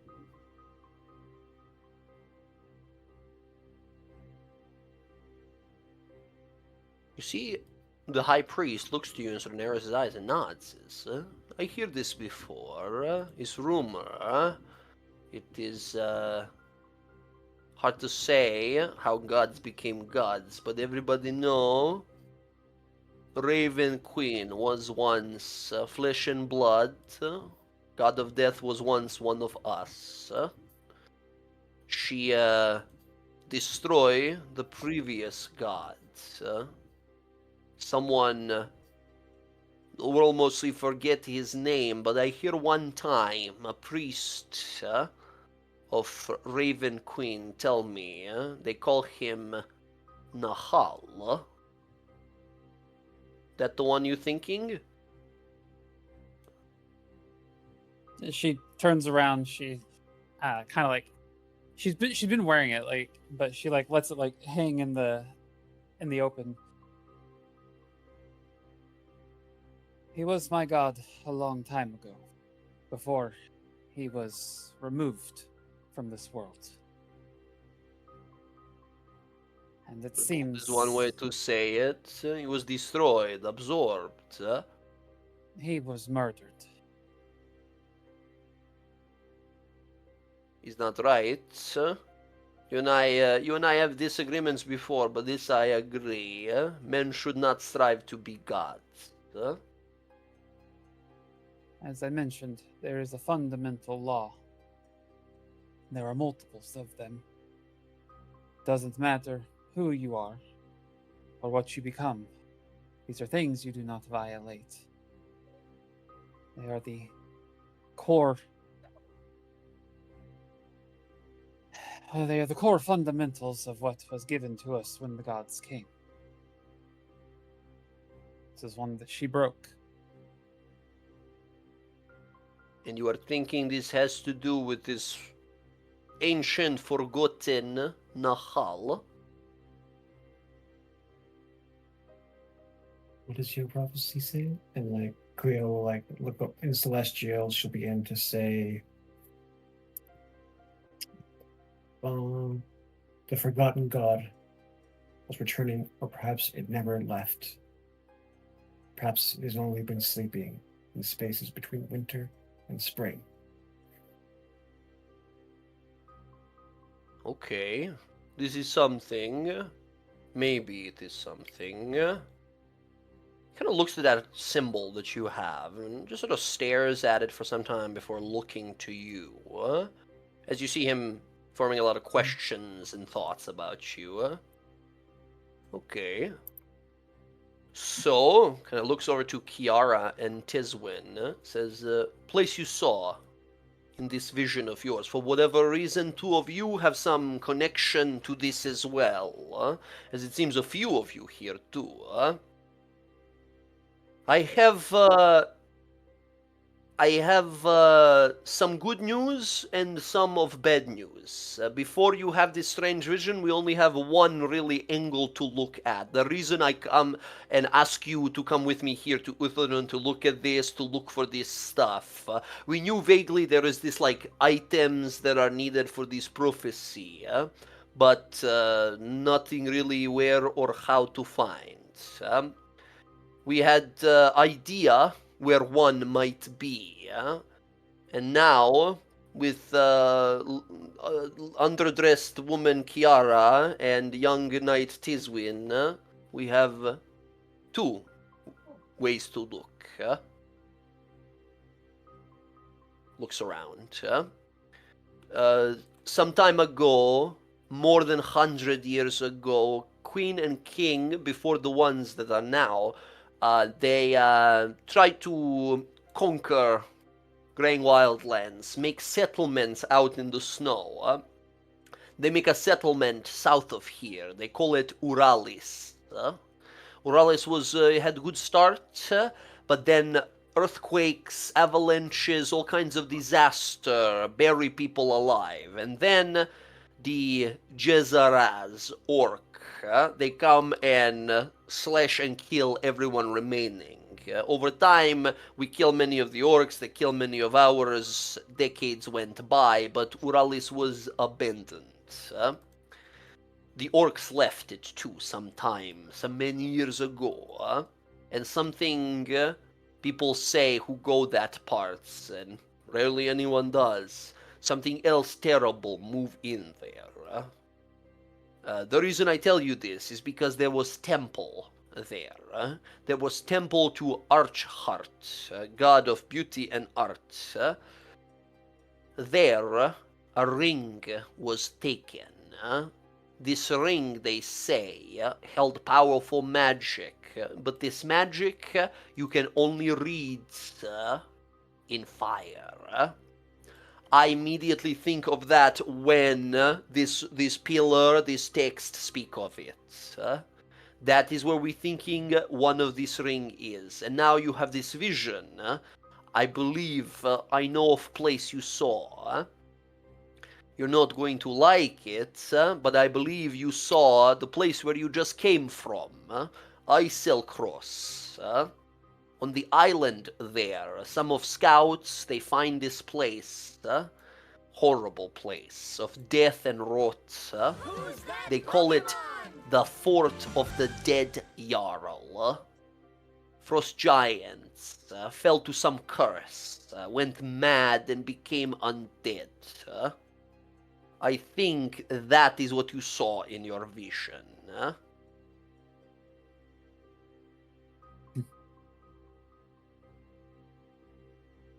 We have to So I'm gonna return put you dice guys- across.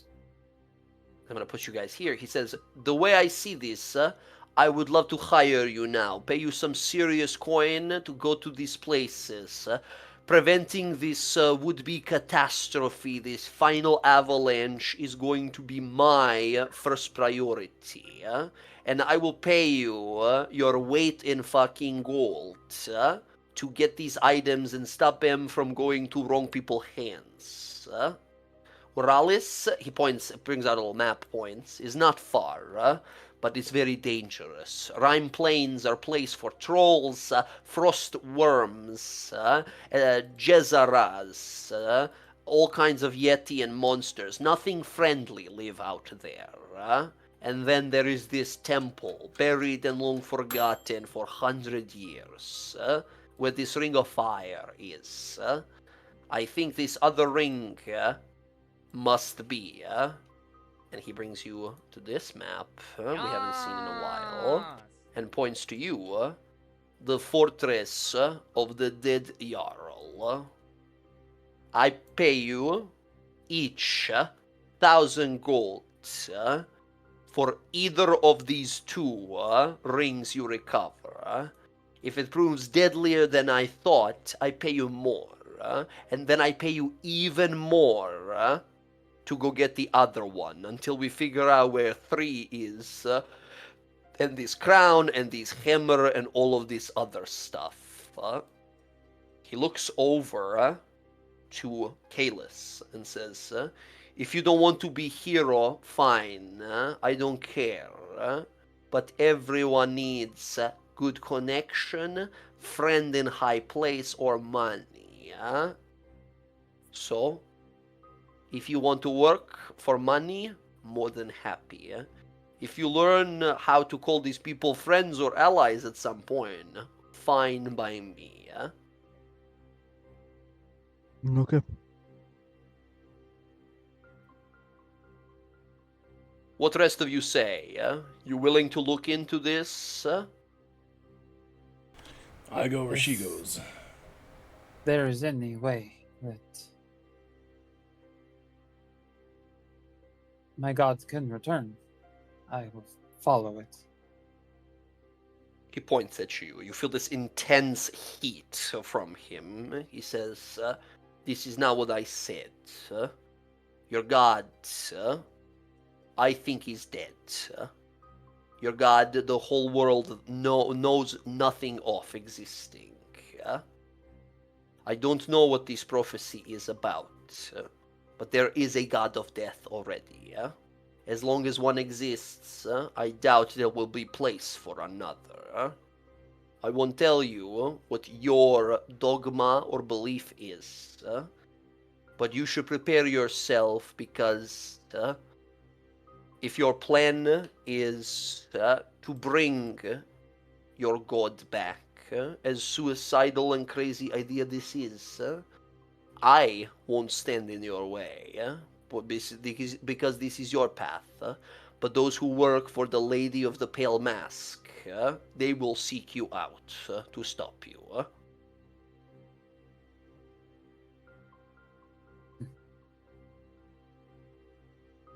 I'm sure that they would. But as your Okay. prophecy says, something is going to happen.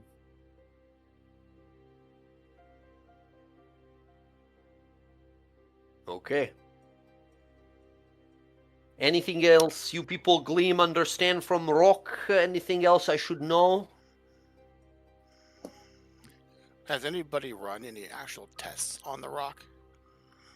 We cast magic, a bunch of different detections and investigating and identifying and all that. It's not a magic rock by itself, but the paint that was used in the carvings for like the text it is magical, of some sort of magical. They say to me it is transmutation, and they think it is some sort of powerful celestial. I don't know. One person said to me they think a dying celestial wrote it in its own blood. That's powerful good blood or something of sorts. Somebody who existed long time ago knew about this, and I think they left us a message of warning of this coronation, this avalanche, this event. And the fact that this person, this Lady Ever Ice, is talking to monsters that live in cold, that survive avalanches. It tells me there's something out there jump-starting this prophecy. The Yeti, this crown.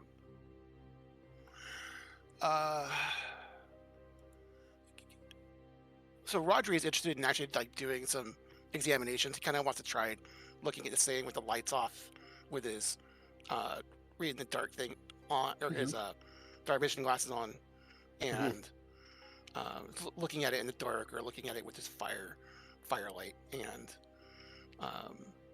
seeing if there's any other kind of way of reading what's there beyond the crown. If there's anything else hidden there. Looking on through, you can give me an investigation roll here. Although I will say, every time you try to light a fire near this thing, it just extinguishes. Can I cast enhance ability on Rodri? Yeah, to give him advantage here, for sure. Yep, I'll give you Fox's intelligence, so this will be Fox's cunning. Thank you.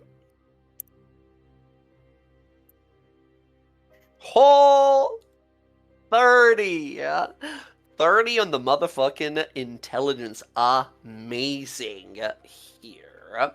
On a 30, you look on through. You're pretty sure you guys got most of it, the gist of it here.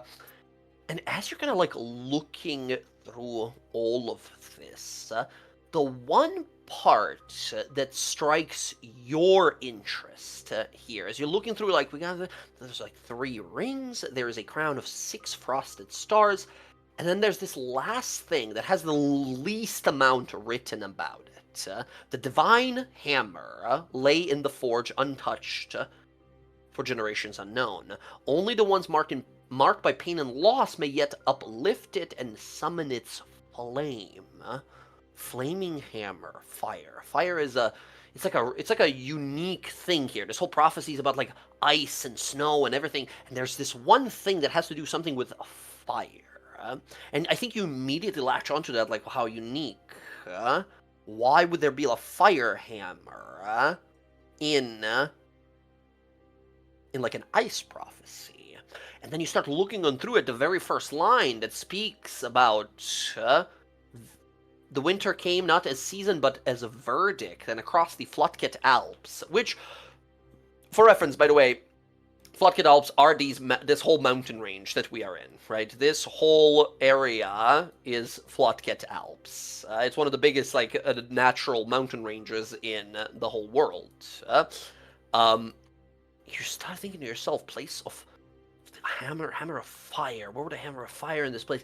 Well, and then this is 30 impossible difficulty roll investigation. Rodri, your eyes light up for a moment. You grab your map and flip through it. Fire, fire, fire. There's Hammer of Divine Fire. There's only one place in the Alps out here it could be. In fact, it could be the very reason for it. A Hammer of Fire left out here somewhere in the Alps. I think you think back immediately to your guys' arrival into the city here, and looking up in the mountains and thinking to yourself, how odd is it that Uthadern sits at the base of a volcano, fire spewing out from the snow.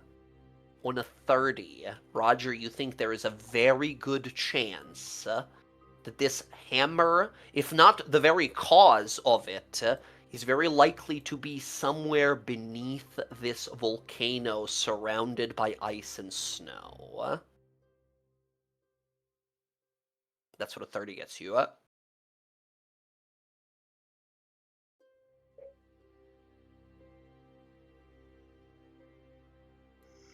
To himself, and then he'll turn to Edris. Is there a temple to Moradin underneath the volcano? Under Kravarad's, under the volcano? I don't think so. It's a volcano. Nobody going there. Is there a sacred place beneath the volcano? There is, well, not beneath volcano, but there is a place in there. A family living there for a long time. We call this place Cinder Rest Sanctum. I don't think his temple. It's not under volcano. It's on the side of volcano. But why you asking this?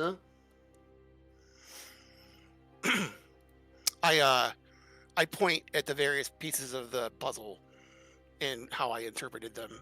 Mm-hmm. I think it says Flotket's Alps, and this talks about a hammer of fire in the Flotket, probably in the Flotket. You thinking this hammer is here, this close? Yes. It would make sense if something was trying to come and get it, and their visions are anyway related to Urthadern. The threat would be that close. You see him sort of writing stuff down. He looks to you, he nods. You are very keen, half giant. Very keen. Keeps writing it down.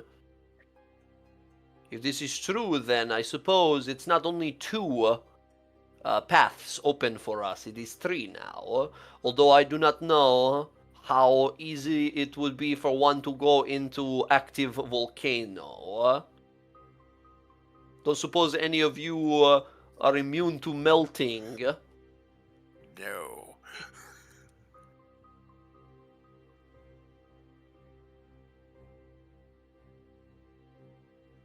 This is very good news. He writes the stuff down. He says, all right.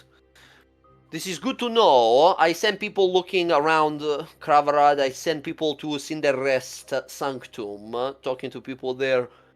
I think it's best probably to figure out first how to go investigate this volcano before we do anything about it. We have these two places now. Uralis, where we believe this one ring was lost 100 years ago. And then we have this fort of dead giants, where we believe now this other ring is. He points to Tiswin and says, Tiswin, you coming with these people. If you having these visions is very important to us. You all are not members of the diarchy of Uthodurn. Tiswin is. She looks around and says, I don't know if I'll be holding them back or slowing them down. He says, is your assignment. No talking back. She's just like, yeah, okay, yes, sir.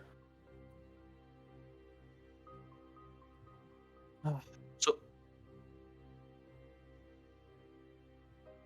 okay. So, you all take moment to decide if you are all on same page. You working for me now. I pay you coin. You go to dangerous place, get these rings. Take a moment, talk about it amongst yourself. Come back to me deciding if you going to Isel Cross or you staying here going to Uralis. Kravarad, leave that to me. I figure out how to go in.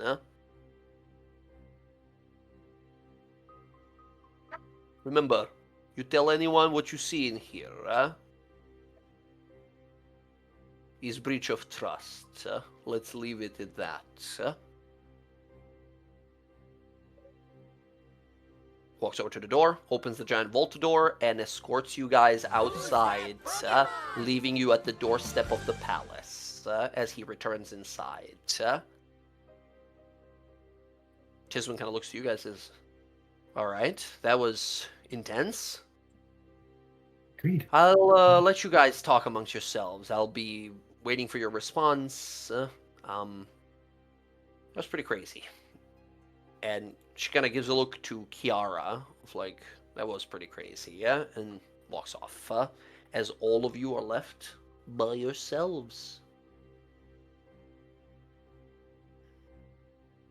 No, that Grab the was... crown, or did that get left behind? What was that? Yeah, Sorry? I have That's- the star. The It snowflake. stops being extremely cold the moment you leave that chamber. No, that was certainly enlightening. Enlightening is the way to put it. It was interesting.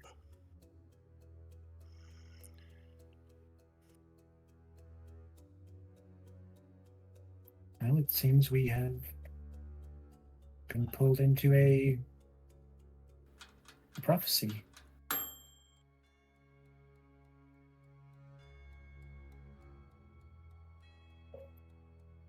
I guess I'm willing to play my part in it to prevent this last avalanche from happening and preventing the destruction of the communities here in the Greying Wildlands, but I don't know if that's my choice or that's some other guiding choice, but I feel like it's my duty to defend and protect these lands from the darkness that comes for them. I'm not sure how the rest of you feel about that, but that's just how I feel. That's because you're a good person, Cleo.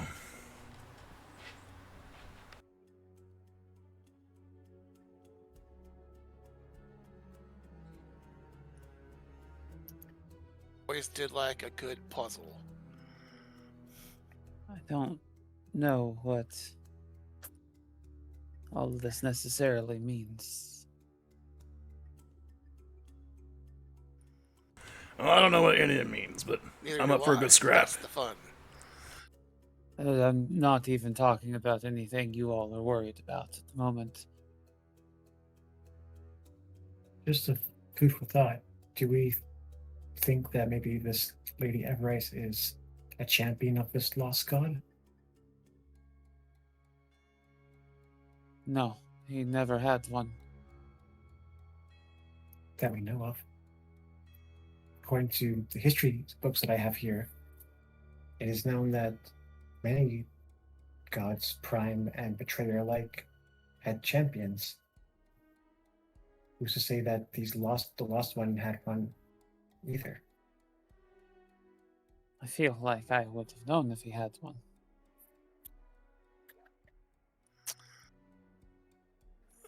I don't know about champion for a god, but certainly it's working towards some end. No.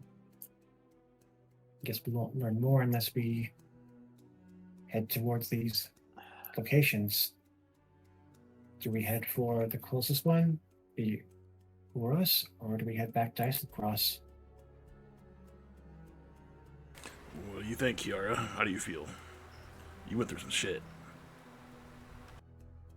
Well, the visions ain't gonna stop till I help with whatever it is this is.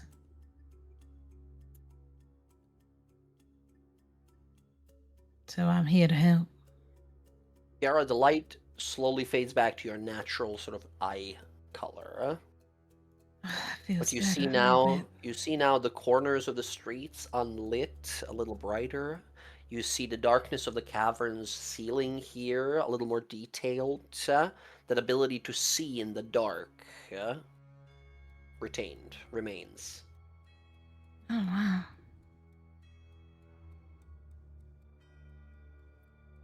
We get that checked out. No, I think I could see things now. Like I said, you should get that checked out. Be able to see things better than I can see now. I don't know what happened to my eyes, but I could see in that corner over there, and I couldn't do that before. Sounds like you pulled some sort of blessing from it.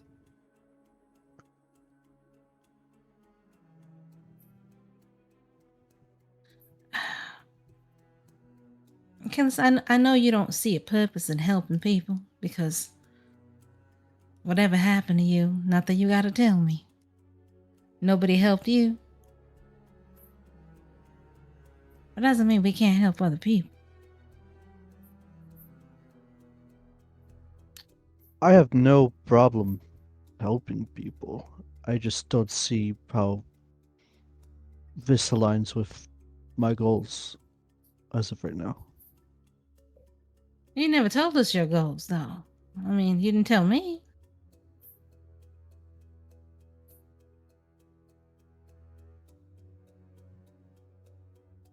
There like a specific place you gotta go to? Because maybe this is on the way. No, I'm looking for someone.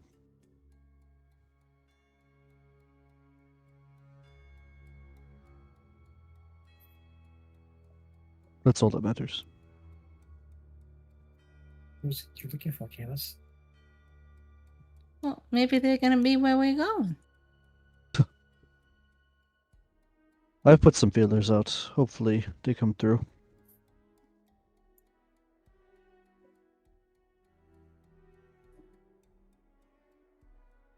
Well, I can't locate people, but maybe I can locate an object on them. I could send people messages. I mean, You gotta know them.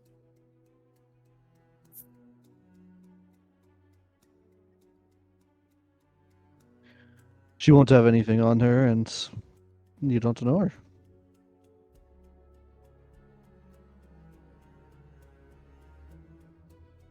you don't have anything of hers that I could be able to hold on to be able to try to contact her?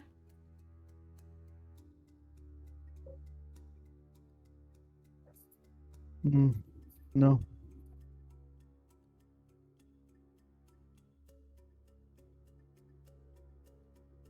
Point is, I'll go along. I'll do this, but I'm not in it to save the world. It's an avalanche. It's just avalanches happen all the time. I don't understand. Oh, this one's like life ending. Like Aren't we're gonna all be in the- avalanches life ending? That's No, meaning it'll be an endless winter everywhere here, not just here. sounds like a great time to move south. It's gonna travel there too. That's what you don't get. It's everywhere. There won't be a place for you to go that it won't be cold. And the person you're looking for is out there. They'll be stuck in it. That's why I got to find her. You just Maybe proved if my you- point. Well, maybe if you tell us a little bit more about her, we might be able to help. You guys are having this conversation on the way back to the hotel. Yeah. I imagine so.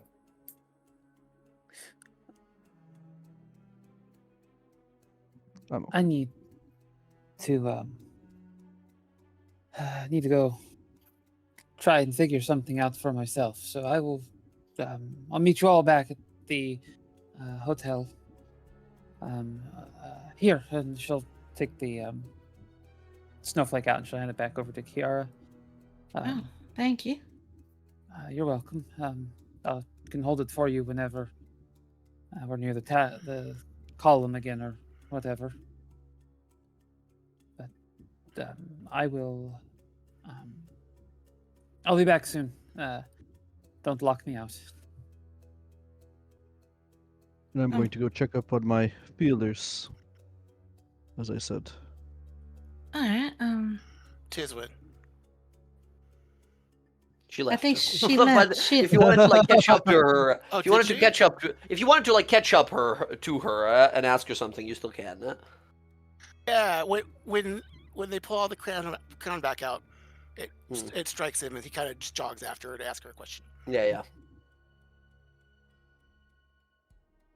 She sort of turns like, "Oh, hey, hi." The other creatures that your boss pointed out, when they were found out that they were working for this Everrise or dealing with this person, did they ever find any other items with them as well? Not that I know. No other items, and I don't. This was the first time we encountered. Well, you, I guess, guys, encountered this Lady Everrise. All we ever got is mentions of this person. We've never actually had anyone who's like seen them, it, whatever, right? Her. Only mentions from some like groups of yetis and frost trolls and creatures like that. Some like young dragons that were slain by the glass blades here. No items, however, whatsoever. And this is all the last 8-9 months. Over the 8-9 months.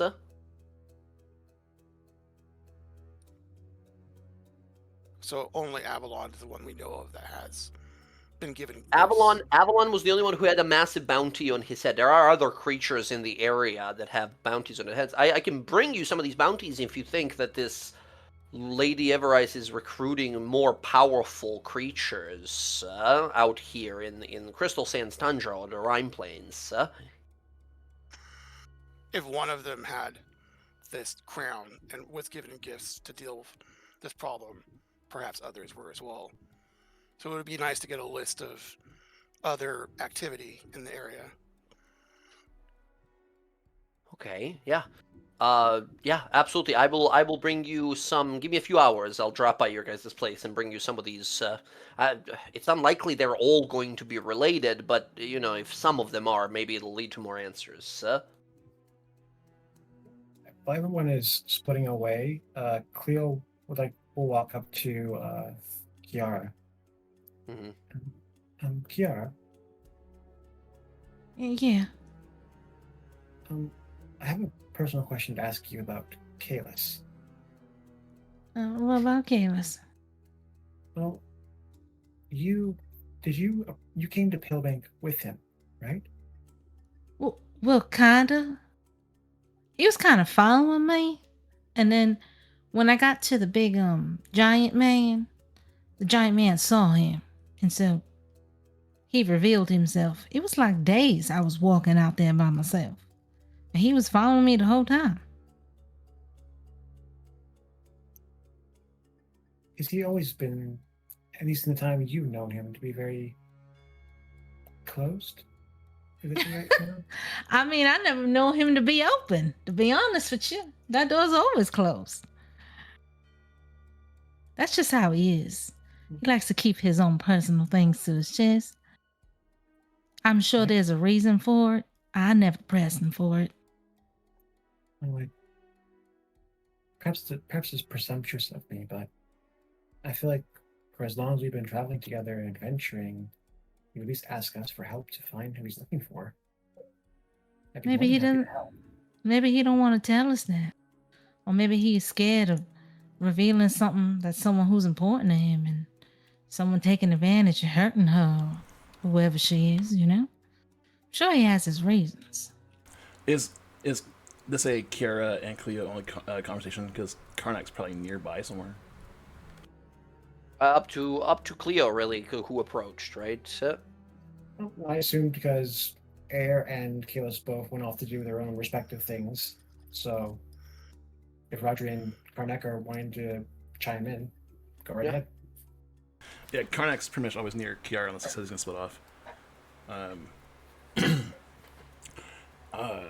I don't know much about Kalis, but I see how he fights. He fights like he's angry. I get that. I don't know about openness, but that's a sign. The guy is probably very, very mad. Holds it in better Yeah, than I I'm do, sh- though. And I'm sure there's a reason for it. And if he wanted us to know, he would tell us. Maybe he's not comfortable telling us yet. You know, maybe he'll never be comfortable telling us. I hope so. Wait a minute. Back up a moment, Kiara. Did you say you and Kalis met a giant? Oh yeah, you didn't see us come in on that giant wolf, or maybe you didn't. Yeah, he's a friend of ours. Real sweet man. If I'm remembering the prophecy, if I'm remembering the locations correctly from the High Priest Eberus, one of the locations is a undead giant lair. Well, Do you his think name maybe- was Throwball, the Storm, and I don't know where he went, but he's from around here, so maybe they know him. Do you think maybe he'd know more about the undead giant lair in Isocross? You know, I could send him a message because I know him. It would be so nice to hear his voice. I mean, it couldn't hurt to ask if he's a friendly giant. He's friendly with us, with me and Kalis, because we didn't try to hurt him. His wolf was very nice too. I can send him a message if you want me to later before we go to bed. Couldn't hurt. Perhaps we might get some clues about the Fortress of the Dead Jarl. Yeah, I could definitely do that. I'll ask him. Maybe he knows something. Maybe he gives us a little insight. All right then. Well, we wait for Oh. Air and Kalis to come back. I was gonna go to that shrine of the Vandra just to like see if I don't really pray much, but you know, after all the stuff that's been going on today. Do you mind if I come with you? No, I don't mind.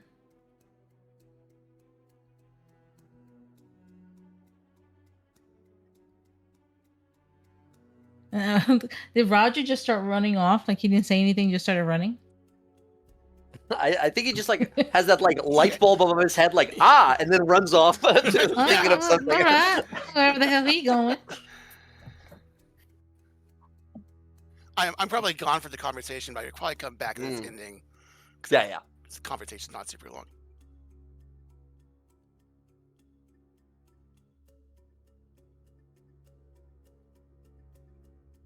All right, well, I guess. Well, did you already have your conversation with Tiswin?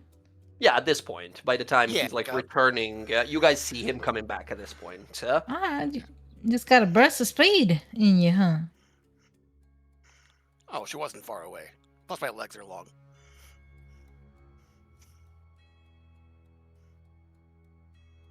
All right, well, you don't have to come with us if you don't want to. I'm gonna go to temple, a small one. I'll come with. Sure, why not? Okay. All right.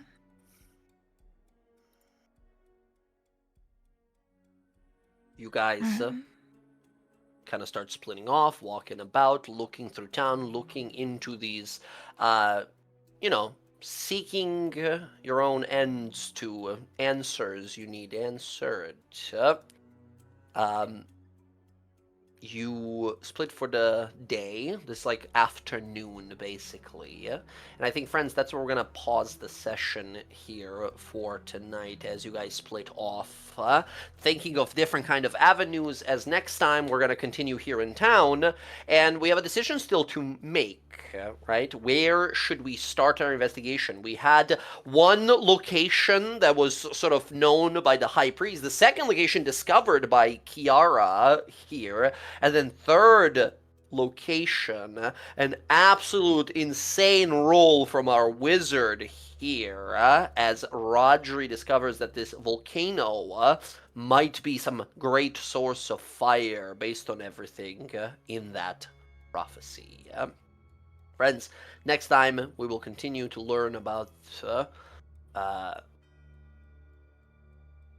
next time we're going to try and find out more about this descent of the final avalanche and so. But for now, everyone, thank you so much for gaming as always. Always glad to be rolling dice with you all. That's gonna be it for me for tonight. I hope everyone has had as great of a time as I have, and I only have one question for you all. Is everyone good for next week? Yep, I'm here. So I'm good for next week, but will not be good for the following, the 5th. How could you? That's all right. It's fine. Understandable. I'll be flying understandable. back home. So yes. Okay. All Yeah, right. visiting Reschedules are Tennessee. super difficult for us, so we're probably not going to be able. I don't know how easily be able to reschedule for. But if it's okay with you, Zach, we might play that week if it's only Oh, that's you fine. missing. Yeah, of course. Did you say you're moving to Tennessee? No, I'm visiting Tennessee, visiting my sister He's from he's the not moving here. 26th to the 5th. I was like, damn, we got another one. No. You guys are gonna bully me eventually into just having like an IRL game. Everyone's gonna go to US to Tennessee to play D&T. All right. Good to know. Thank you for the heads up. All right, friends. If anything changes, shoot a little message in here. But until next time, thank you all for gaming. That's gonna be it for me. And GG's. Later. Good night. GG. And I'm out. Bye-bye. Bye, friends. Oh, and also before everyone leaves, sorry. Last thing. Not this week, but maybe next week, should my internet allow it. How about we try for that Thursday game and see if we can continue? Again, I think one of you guys said it. Trent Ickathon is only alive because I don't have the internet to allow you guys to fight him. We left off with me dealing a massive blow to him. You did like 150 damage in round 1, and then we paused. And then a giant demon jumped onto a bridge. So, yeah, we'll deal with that try the week after. Zach, are you traveling then? So yeah, I'll be out of town, but I can still play. Like, it's no problem. Well, so. for me Okay, on gotcha. Thursdays, because I didn't know how long this was going to be going on with your internet, you said it was going to be a couple of months. Couple of months. Well, that's still the plan, right? This is us trying to maybe get it in there. Because I signed up to do stuff on Thursday now, so Understandable. Totally in cool. Final Fantasy, I didn't know. You said months, so I was like, oh, I have months before I don't have to really worry about it. No worries. Hey, that's okay. We still got our game over here, and depending on how that game goes, if Darren here is available, maybe we can throw him in there as well once I'm able to keep playing properly. He has to play an enemy, though. He has to be like your enemy. You gotta fight him. No. he can be Plague. I have standing plans on Thursday nights right now. No. Yeah. You want him to be my Plague? Hear me out.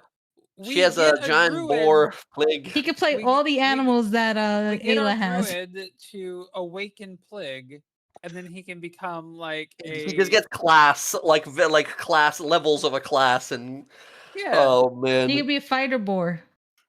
Fighter boar, or he could Battle be a Master. wizard boar. Squeal and then Avada Kedavra, blah, disintegration. All right. Just be an angry pig. Yeah. All right. Well, again, thank you all for gaming. I'm out for the night. See you guys in a few. Bye, gang. Good night. Peace. Bye. Jeez, bye.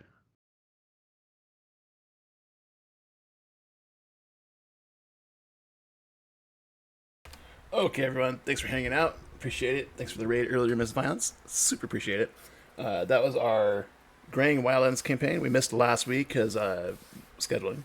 And then we're looking forward to next week. I hope you all have a fantastic Sunday night and rest of the week.